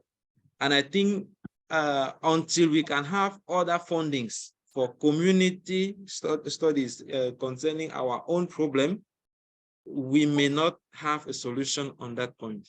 Thank you. Over. So I just want to add something. This is because this is really where my interest in research has always been, where we draw conclusions based on what we really did. I'll give you an example in Cameroon. Back in the 90s, the prevalence of HIV in Cameroon was said to be 11%. Have you ever read that paper? The reason was because Professor Ndumbe and Al, they did research among pregnant women who were coming to maternities in Cameroon. If you can recall the methodology, this was just a methodology thing. You can never project the prevalence of pregnant women to be the prevalence of HIV in the whole country. So it came out to be 11%. Now, if you are able to actually draw conclusions based on the kind of research that you did, there is no research which is wrong. If you're doing research which is hospital-based, you should draw hospital-based conclusions. You cannot draw conclusions for the community for research that you did in the hospital. Same thing. And what is the prevalence of HIV in Cameroon for real now is 2.9%, taking the interval or confidence interval.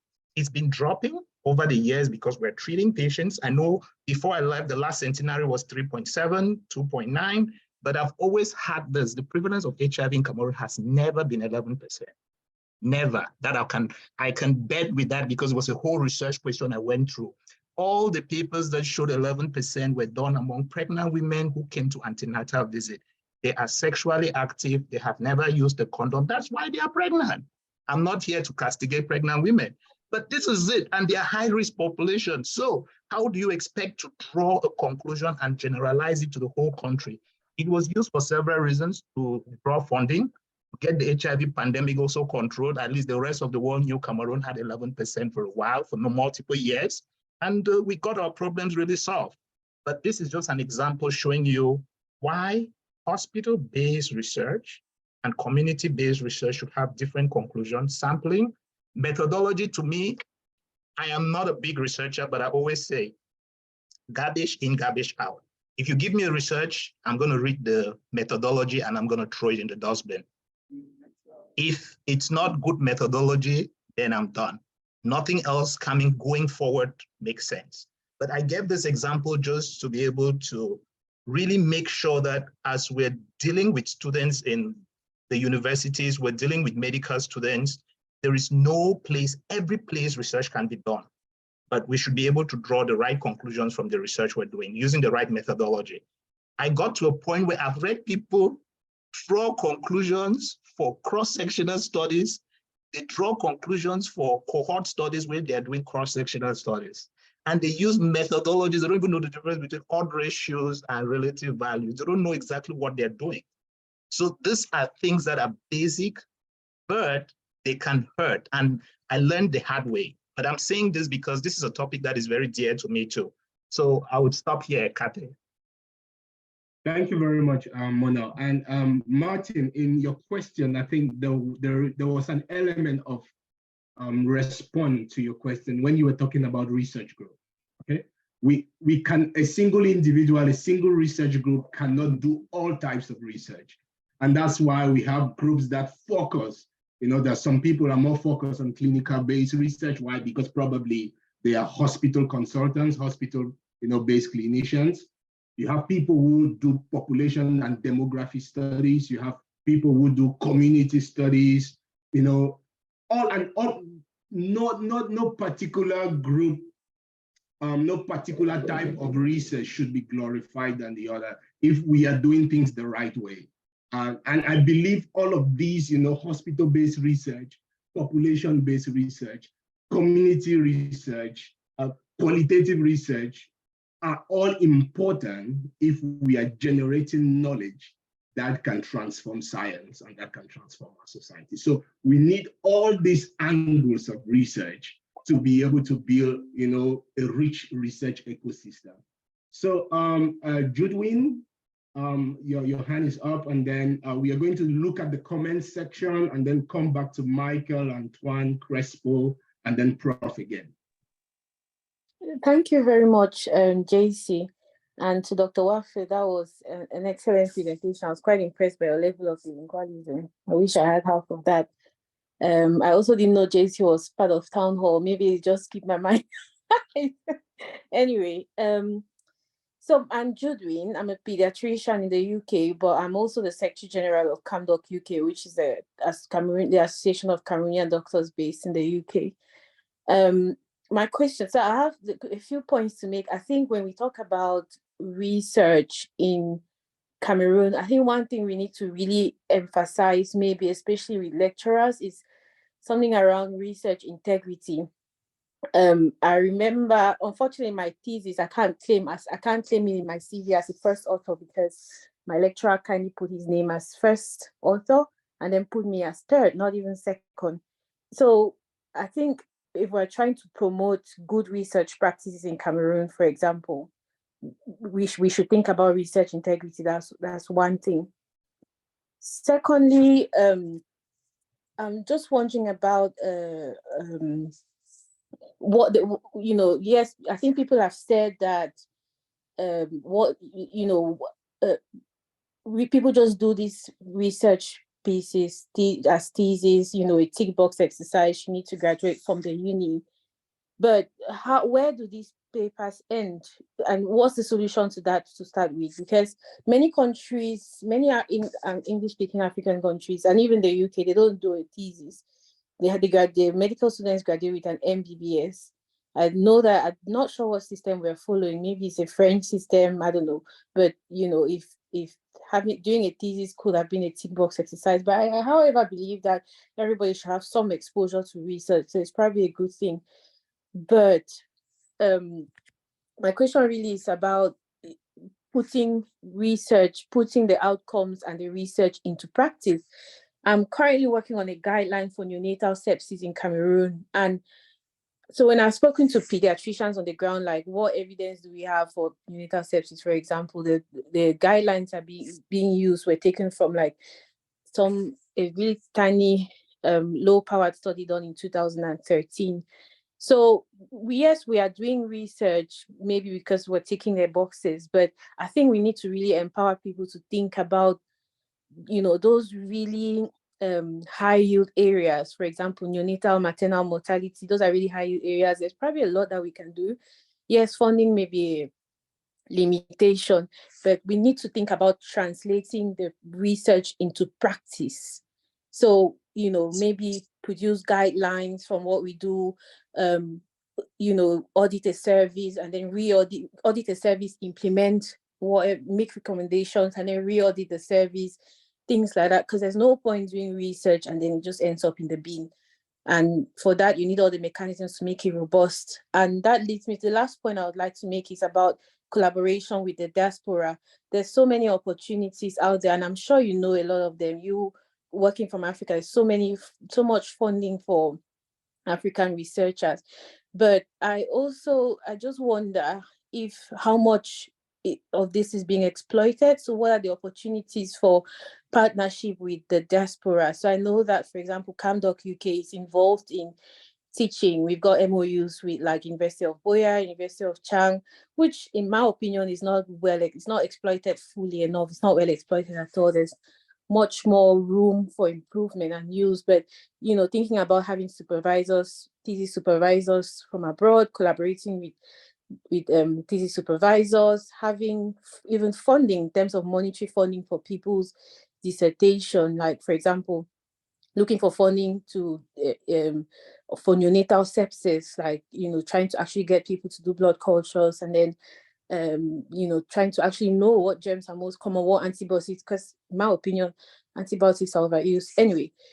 And the last bit is about like exchange programs for researchers. Like you guys have spoken about researchers in Cameroon being underexposed, but there are exchange programs that exist for both for doctors, but also so doctors as clinicians, but also for researchers like lecturers to come do a few months, do a year or two, and then go back to Cameroon and implement that experience. So what opportunities do we have for collaboration with diaspora and organizations is really the question. Thank you. Thank you very much, Judwin. I'll just throw some thoughts around that before I pass it over to Guy. With your last point, there are some opportunities for collaborations with the diaspora, but these are very limited. These are really limited. Exchange programs, for example, with the US have been in Cameroon for long dates, but they would select just a few, but this has contributed to train many researchers in Cameroon, whether Fulbright or and the other exchange programs. You have the DAD exchange programs with Germany. The DAD has an office in the University of Yaoundé 1 with lots of exchange opportunities for students and for teachers, not only in medical sciences, but in the other biosciences and in agricultural sciences, and lots of others that probably have gone off my head. So these exchange programs with Japan, with India, some that are aware of that, I know Cameroonians that have benefited from this, with the African Academy of Sciences. So these are limited, but they are available, and they need people, of course, to be well exposed, and they are highly competitive. And so that comes back to training. So if we as Cameroonians are not able to train ourselves to be able to put ourselves at that level where we will be competing with Nigerians, with Ghanaians, with Ugandans, Tanzanians, where they are training at some point, not only in clinical science, but can be very research oriented, you see that it becomes difficult. And Cameroon is majoritarily considered a Francophone speaking country. And with regards to exchanges, these exchanges are very more common for Anglo-Saxon countries than, so those are some of the things I just wanted to throw, but your comments are very valid. I don't know if Guy wants to pick on anything or Mona or Elvis with regards to exchange and diaspora. Yes, thank you. Maybe I will just say a word on it.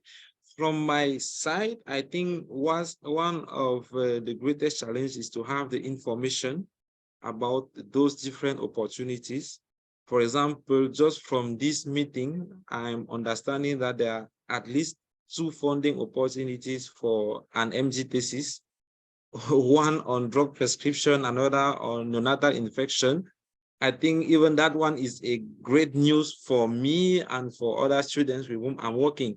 So I think there may be many other opportunities like that many people does not know. They may be even competitive and willing to do it. They may not be able to do. And one of the idea we had some few months ago was like to make a platform where we can share the information about funding opportunities and training opportunities, so that those who want to do research, they can at least go on that platform and see, okay, in UK, there are 2 places for a student who wants to do a dissertation and so on.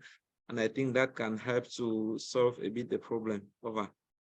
Yeah, thank you very much. I mean, for interest of time, I'm going to look at the comments section and call on some of the hands that are raised, including our profs that are on, and pick on some people in the town hall tonight. There was this comment about, can we not look forward on the context of our harmonization of research so that each context should have the same pattern? A lot of piracy in research, which pushes research to shunt away. There's a saying that I will not suffer and another person enjoys. So that really depicts the picture, Guy, you put on that last page, where I think isolation, where people want to isolate and work on their own, you know, but people don't want to come together to create a stronger block. I think there is that part. There was also this, while looking at research, development, and setbacks, we should also think about the Minister of Health's engagement with the diaspora. I think the Cameroon Town Hall was a major, instrument in bringing the minister to platform or to table with the diaspora. And so for that, really congratulations to the Cameroon Town Hall. And what are we doing in this sector? So that was an initial step. CamDoc UK is on this platform. Judwin is the secretary, the general secretary, and there are lots of discussion going on with different diaspora platforms. There is, if I'm very correct, there is a memorandum of understanding that has already been released by the minister on how the ministry is going to relate with these different platforms in the diaspora and their inputs into clinical medicine and into research and into lectureship in the nation. So there are some advances. I think that's comments from Fungo Boris. But let's go back to, I'm going to take Prof. Bola, Prof. Antoine, whose hand is up, and then come back to Michael, and then pick on some other people in the town hall. We have some few minutes. I think it's been very rich. Yeah, hello, everybody. Hello, Prof. Welcome. Yes, I'm very happy because of this meeting. Just want to share some experience with you guys. When we want to talk about research, one of the main problems we have in Cameroon now is you have the Ministry of Higher Education, which has been separated from the Ministry of Research, which is already a problem. I mean, normally those 2 fields should be always associated together. So it's one of the big problems that we are facing when we want to talk about research. Another issue is the fact that medical students, when for instance, I'm a lecturer, I'm also doing a bit of research. Presently, I'm in Belgium doing a master's degree in research. This is also to make me be a little bit more focused on research and help my students. And if you look at the lecturers in the Faculty of Medicine, especially in Yaoundé, because I want to talk about Yaoundé because I know Yaoundé more, a lot of lecturers are now trying to get a degree, a kind of MPH degree, in order to be more, a little bit more focused on research and also help their students. It was the main issue. Most of them are clinicians, and they were not really trained in research, so sometimes it's difficult for them also to understand what is happening.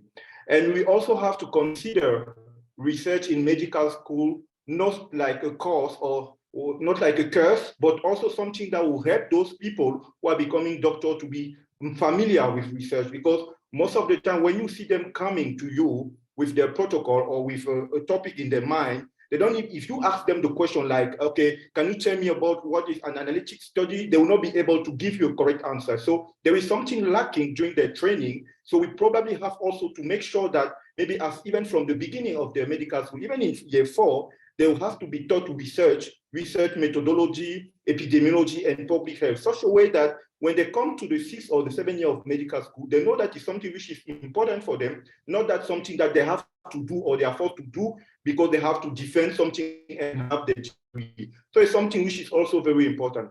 Dr. Guy, who really did a very, very good presentation, talk about advocacy, but I will also add something. I want to talk about awareness and advocacy. Awareness, why? Because the government should know what the research can bring to it. If the government does not know what is important, why the research can help Cameroon to get developed, it will not bring funding to the government to research. So people will be only doing the research like that, getting funding from outside without knowing exactly what it can bring to Cameroon. So I think we also have to bring up positive point concerning that aspect. We have to stress on the medical students who are on training. We have to make sure that the Department of Public Health and Epidemiology start from the beginning and let students being interested. I want to take an example, because me, I'm teaching anatomy in year 1 and year 2. So I was like, what can I do to make those students being really interested on studying anatomy? So even the Department of Public Health can say, what could we do such a way that when we come to teach research and public health and epidemiology to medical students, they should be interested. But if they just come like that and say, okay, this is the research course, take it like that, and at the end of the year, they give you a mark so that you can move to the next year, it's not going to help. And then when they reach now year 6, they found themselves that they have to write a protocol, they have to follow somebody and get something in order to defend and have the degree. No, we have to go step by step, awareness, advocacy. Also, the government should know that it's important, even if those two ministries are not together, that research is important, and research always work with higher education. If research is separated from higher education, of course, we are going to have a lot of problems. So those are the small inputs that I also wanted to put online, and also say that a lot of lecturers, even if, as I was saying in the beginning, even if they are clinicians from the beginning, they have started being really, really focused on doing a master's degree, especially either in public health or in epidemiology. For now, me, I'm doing a master's degree in tropical medicine, and it's really helping me. So now I will have a kind of broad idea, and I'll be helping my students. Now I'm even communicating with them through Zoom. So they send the protocol, I make some correction, I make sure that they understand the topic, the research question, that they are following the objective, and that everything is clear. And also, we have to look for something that will make them be interested in research. It should not be like something that they are forced to do, but something that really help them, because tomorrow they can become somebody if they are able to read a paper, if they are able to understand what is research. So those are my small input. And I also want to congratulate again the team of Dr. Guy, Sadeu, Wafeu, because they are really doing a very wonderful job. And I saw one of my residents among the team, and I'm happy to see him. Okay, thank you, guys. Thank you very much, Prof, and also for your going back to school. It can be difficult, and I know it takes a lot of humility. And as you rightly said, probably the new generation of lecturers are beginning to get interested in research. And so rapidly, for the interest of time, Michael Bison, straight to the point questions. Crespo, we'll come to you after that. So over to you, Michael. Okay, thank you, Dr. JC. 2 minutes, 2 minutes. Okay, I'll be as faster. Thank you, Dr. JC, for giving me the floor. And I just want to build on all what the other speakers have said, the questions, the points that have been made, and just to address on like additional things that we can do to like ameliorate the research landscape back in the country. Now, the first point I'd like to make is in terms of like directing research towards public health impact. So because I noticed back in Cameroon, back when I was there, that usually people just do research maybe to publish. I think we don't just do research because we want to have papers, we want to like change our grades, but necessarily to have some kind of impact, be it at the level of your health facility, be it at the level of a district, be it at the level of the population. So we need to think about setting an agenda in different areas which can lead to impact, and also carry out some sort of prospect research in terms of high yield areas where young emerging researchers can focus their attention in terms of building research questions and ideas to bring about a change. I think this will also create a need in the young and upcoming researchers. Also, we could like help change the landscape through the upcoming researchers. I know that there are many of our seniors who are not too old, but who are already like senior researchers in the medical school, in the different faculties, and most of them are getting trained and they are doing really great work. So if the older generation have already had their time, the young researchers who are coming up can set a different agenda and carry the other young people who are under them with them. Also, we could do like training and mentoring of young and upcoming researchers. I'll give my case. When I left medical school, I had really little to no experience about research, but one of my seniors, Dr. Gabriel Luni, encouraged me and brought me into his team, and I worked with him, grew, I did a Fogarty fellowship, and now I'm doing training in epidemiology. So I think just going beyond just giving like knowledge to the people, let the like different teams, different clinicians, researchers, wherever you are, if you're able to create opportunity for other young people to mentor them, put them in the project, put them in an area where they can, you know, grow, do research, and also grow, and think it will really help. And also, people should try to do multidisciplinary initiatives. I know that as young researchers, we usually have like imposter syndrome, knowing that I'm still young, what can I do? But you really can do great things like what Wafeu is doing, and all the other people who are here who are doing like research or other public health work back home. So you can like lead multidisciplinary initiatives. Now, I understand that not everybody might be really good in biostatistics, in research designing methods, but if we view research as a multidisciplinary something, you bring your skills in biostatistics, I bring my skills in clinical practice, he brings his skills in community engagement, and put that together, you can build a team. So not everybody is supposed to do everything, but if we have one agenda, or if a team has identified one agenda and you're able to bring a team with complementary expertise, you can be able to achieve more. Sure. Michael, that's not to cut you short, but those are great points that you've raised, and you landed on multidisciplinarity. I probably don't need to be a biostatistician, but if I have a biostatistician who is good in my team, we can do good research. Really, that's what they're trying to say. Then the last thing I would just like to end is that, like, I mean, most people here are young researchers, maybe under 40, and there's always this issue of imposter syndrome that, okay, I'm so young, I can't do something, maybe I should wait to become a professor. But I think let's try to overcome that and take initiatives. I'll just like share my experience briefly. After working with Dr. Lini for a while, I had the opportunity to travel for conferences, to meet with people. And with the contacts I made, we were able to like, you know, leverage people. I had a mentor in the NIH. He linked me with a fellow Cameroonian researcher in Germany. We wrote a grant and we got it. And we are currently doing the work and many other things. So everybody should like be confident in your space and see with which people you can collaborate with and work. And also, let's try to bring the young people along with us and not like, you know, create little factions. It's like, you know, it's like a sect of, we are in our group, we don't share opportunities, we don't let people know what we are doing, but bring the young people along with what you're doing in terms of training, in terms of exposure, in terms of opportunity. And I think with that, we can all grow together. Thank you. I was about to take it away from you, but when you said you were going to share your story, so I said, wow, I know your story is very interesting. So that's why I let you continue. So thank you very much.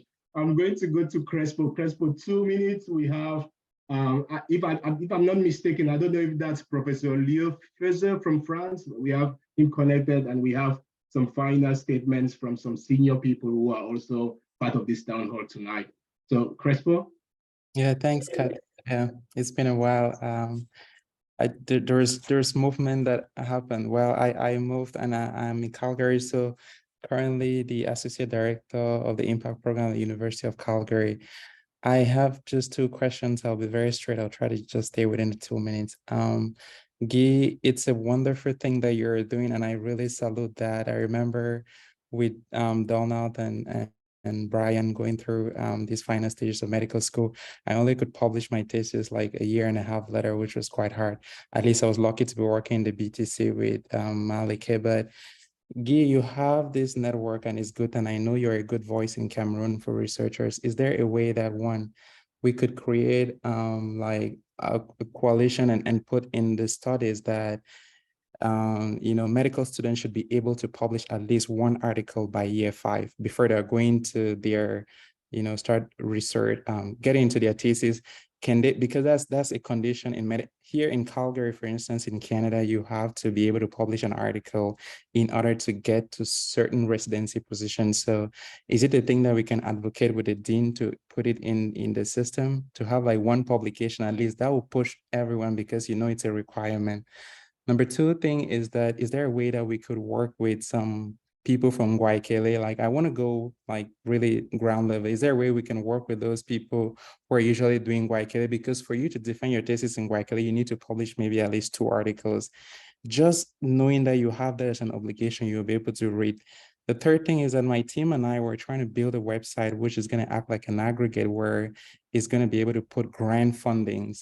And I was looking to tilt it forward just to helping Africa in terms of just putting this website where you could go there and you can get grant information that's targeted to African countries, Cameroonian countries, eligibilities, and then there could be a team from around the world that could support.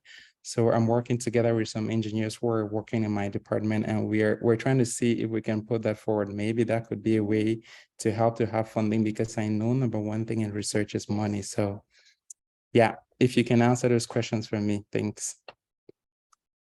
Guy, en quelques minutes. Okay, thank you so much. Thank you, Crespo.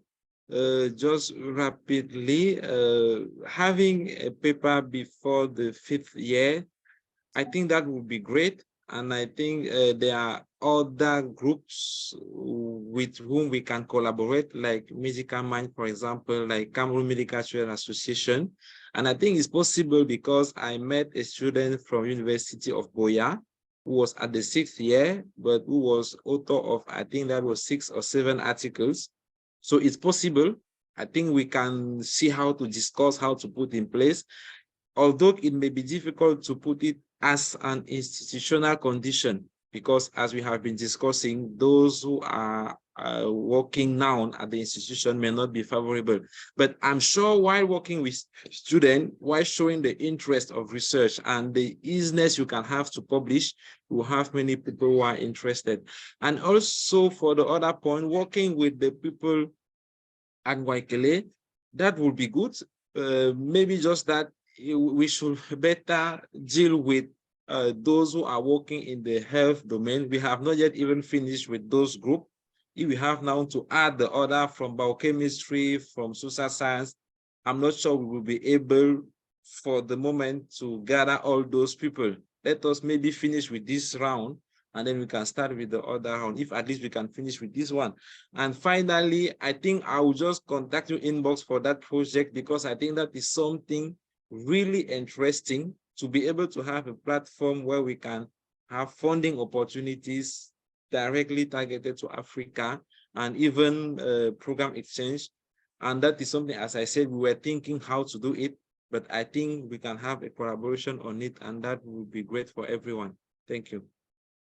Thank you very much, Guy. You can see that you had a very interesting topic. The attrition rate has been very low tonight, and people are still engaged really up to this point. So with the permission of the chair, we are going to probably extend for another maximum of 15 minutes so that I can take comments from, I don't know if that's Prof Tambe and Professor Fobi, who are all on this call tonight.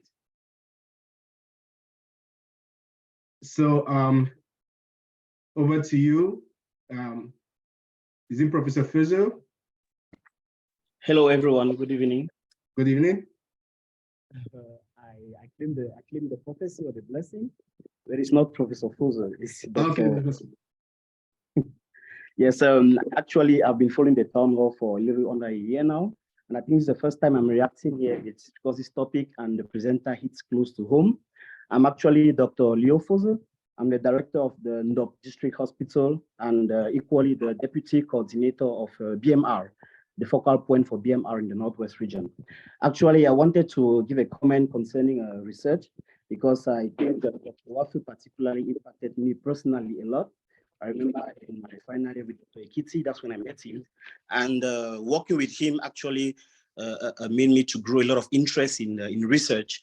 And I believe that this approach is one of the key ways we could use to foster research in Africa, and especially to better our quality of medical care. How so? Because I believe even though we are clinicians, if we have the interest in research and the basic capacity or skills to carry out this research, we can better the quality of healthcare we give, even in the rural areas. I'll take a little example here in Ndop.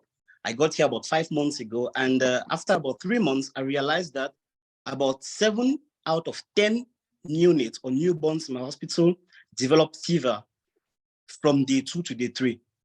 And I think that is scaring high. And I made a comment during some word rounds, and the nurses told me it's because the carers carry the baby when they come to visit. I mean, we are all clinicians. While we agree that that could be a risk factor for late neonatal sepsis, it wouldn't explain early neonatal sepsis. And actually, the practice in the hospital was to paste messages in all the words, telling all the carers not to carry the babies in order to prevent this early neonatal sepsis. This was a clear example of a practice which was not based on evidence and which was just guessed. And that actually pushed me to, about a month ago, design some research questionnaires and start administering them to the pregnant women to try to understand why a lot of babies, like 7 out of 10, are having early neonatal sepsis in my hospital. And I believe that if every young practitioner or clinicians in their hospitals, especially in the rural areas in Cameroon, have these basic skills and desire to do research, they can leverage these skills in their private hospitals, in their own localities, to actually explain some of the illnesses or the gaps they notice, and that way improve on the quality of medical care they're given. Which is why I believe that what we are doing right now, that is empowering medical students and young graduates to have the skills and the desire and the love for research, is very important. It's going to be very impactful in improving the kind of care we are giving right at the level of the rural areas in our country. Once more, thank you very much for giving the floor, and congrats for a very brilliant presentation to Dr. Wafeu. Over. Thank you very much, Leo. It's no error that I refer to you as Professor Leo Sadeu, because what you've just said and what you're doing, that's the mindset of a researcher. So kudos to you. Carry on. We're going to tap from Professor Fobi Matthias, who is with us again on the town hall on this very special occasion. Prof, over to you. Again, thank you very much. Another very interesting, very informative session. I want to thank those who have organized this meeting and have kept it going continuously for the last 2.5 years. I do not get a chance to attend every Saturday because of other commitments, but every time I've had a chance to attend, I have been very much impressed, both by the speakers and the interaction. And I pray to God that he should guide us and continues to guide us to invite more speakers. And for the organizers, God bless you. And I'm learning a lot, and I see that we're all learning a lot. And that is the only way we can contribute to our own country. Thank you all very much. Thank you so much, Prof. Fobi. Thank you for your presence. Thank you for being here with us tonight. We know even that when you're not here, you are here with us in spirit because you are a great supporter of the town hall. And so just really to close up, I don't know if Professor Joshua Tambe is still there, who had some last comments. And as I said, that we are going to close in the next 5 minutes. before we move into the parking lot. Don't know if Prof is still there. Thank you very much, Kathy. I'm still very much around. As you can see, the attrition rate has really been low. That's a testimony of how interesting the topic is to so many of us. So just to be as brief as possible, I would say that my takeaway from this presentation is that we need strong institutions in Cameroon. In East Africa, they have very, very strong institutions. We have already great men within and without. I mean, you go to many countries, a lot of top researchers are Cameroonians, but interestingly, when you come back home, we do not have the institutions that produce these great men. So I think we can come together and create great institutions that are going to serve as a hub for the future generation. And in response to something, to a remark made by Judwin, it's difficult in our setting because a study done maybe in one hospital in Yaoundé might be used as a basis for policy. And you rightly said that some of these studies are low yield, low powered. It's because we don't have systematic data collection in every health facility. But if we have strong institutions that implement such policies, then data gets systematically collected at every facility in the same way. And this data can easily be aggregated at a national level and analyzed, and we can come up with a clearer picture of what is happening in the entire country for policy. And then essentially, this presentation hinges on this experience with the University of Yaoundé 1. Myself, I'm a laureate of that university, and I'm shocked to hear that these problems still persist till date. I lecture at the University of Boya, where the experience is quite different. I teach the research methodology course in level year 5, 5th year medical studies. That is just done in just one semester. But for the final thesis here, what happens in UB is that the students have to present their research protocols in front of a panel that is constituted by the faculty, like a kind of a mini jury. And the role is to help the student to fine-tune the idea, and then the research design, and so forth. And after that, the student has to present 1 or 2 seminars, and this culminates with the pre-defense before the final defense. These, again, are faculty activities, official, with a designation of jury members by the faculty. So I think this helps a lot to improve the final product. But we can do a lot of CMEs, continuous medical education, to help at various levels, which is what I've been very much engaged in. I created a journal last year, African Journal of Ultrasonography in Medicine. And for the French African Society of Radiology, we have a webinar on Thursday this week on scientific writing. So I think that is being done at multiple levels. And my last comment is going to be on statistical issues. It's a mistake to bring in a statistician at the end of a research project. He's just coming to perform an autopsy. So statisticians should be integrated from the very onset. When we conceive the idea, before we get into our data collection forms, their input is very, very vital. So I think all hope is not lost with a lot of collaborative efforts and a lot of continuous medical education activities over the years. I think we're going to be able to produce something big. But my keyword again remains the building of strong institutions, because I think we already have sufficient great men spread out all over the globe. Thank you. Thank you so much, Joshua. There was one, I think, US president who said in Africa, we have many strong men, but no strong institutions. So that cuts across all fields of our African society, unfortunately. And so for last words, before we round up finally, I'm going to take half a minute final words from Guy, from Brian, from Elvis, and from the chair tonight. Thank you very much. Guy, I don't know. Guy? Okay, thank you so much for this very exciting session. I'm really happy to participate in such initiative. And I think this was a very good thing for me, especially because there are many opportunities that are coming from this session. And I think from what I heard from the chair, this is the aim of the Cameroon Town Hall. So thank you so much. That's all for me. Merci beaucoup. Ton anglais est d'ailleurs très parfait. Brian? Yeah, Kathy, I think this was great. I think the rest of it will just carry it on to the parking lot and have some other exchange from there. Thank you so much. Yeah, Elvis? Yeah, thank you so much, Guy, for an excellent presentation. And for those who came late, we always download this and host it on our YouTube channel, and even the previous editions. If you are not able to attend, you can find them on our YouTube channel. It's really been an exciting presentation. Thank you so much, Guy. And clinical research cuts across all other fields, not just in medicine.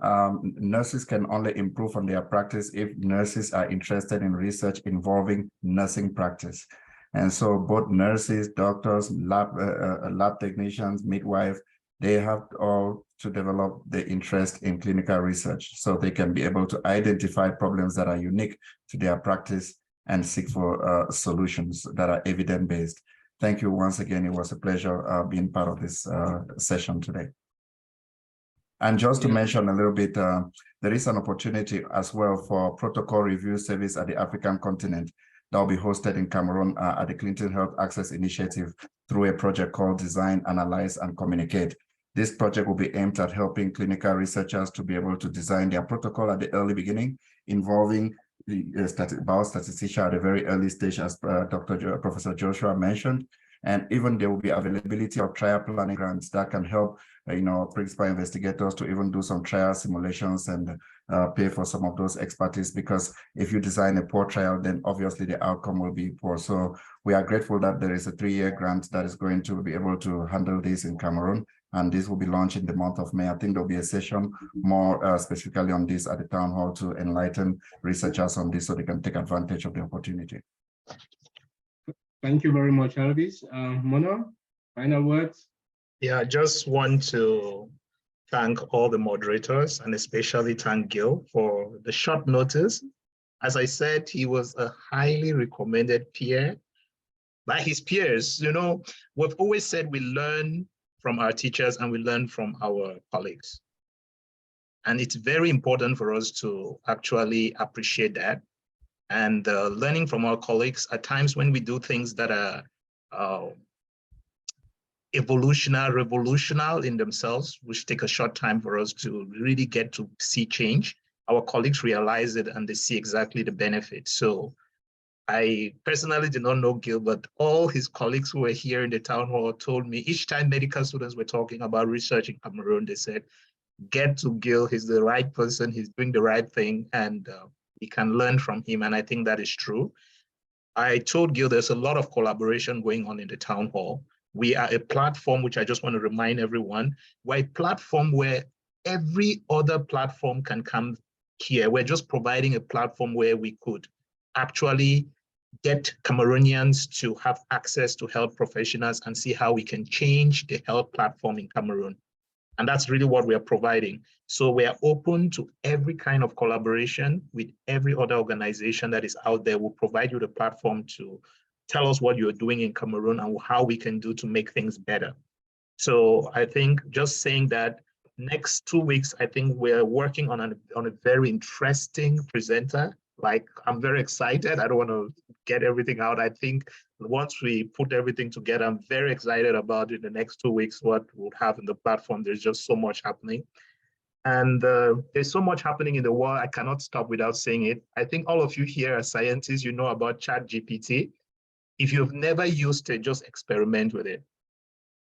And I've been using it clinically. I've seen some amazing results. And I don't think it came to replace scientists, physicians. It can do all the statistical analysis, but there are some errors. But just get to experiment and see how the world is going to look like. This is ChatGPT 3.0. There is 4.0, which would have more than 20,000 times the data this one has multiplied. So there is a lot happening in the field of science. There's a lot happening in the field of research. There is a lot happening in the field of medicine. My take-home message is really that Cameroon has strong men, but we have a weak institution. As my friend and colleague said, and also the professor at the University of Boya, we need strong institution. I think Boya is leading the way. other institutions have to learn on how we can put in place solutions that would help all our young researchers, being in medicine, being in nursing, being in lab sciences, being in basic sciences, to be able to produce papers that would end up changing policy. I know we want to publish. I'm a big fan of writing papers that would change policy. Writing papers that would gear towards change in policy and make us realize that the meaning of research is really to have an impact. It's good to publish, but once you publish a paper that has an impact that can change policy the next days, then you are really doing something right. So thank you very much, Kathy. I'm sorry for taking so much time. Thank you very much, Mr. Chair. On my part, I would say last word, it's been a wonderful session. A big thank you to everyone who has participated on this town hall. We are moving next into the parking lot. A big thank you to some people like you get, like Edmond, like Gobama doing some excellent community work, I think. We are aware of what you're doing. God bless you and long live the town.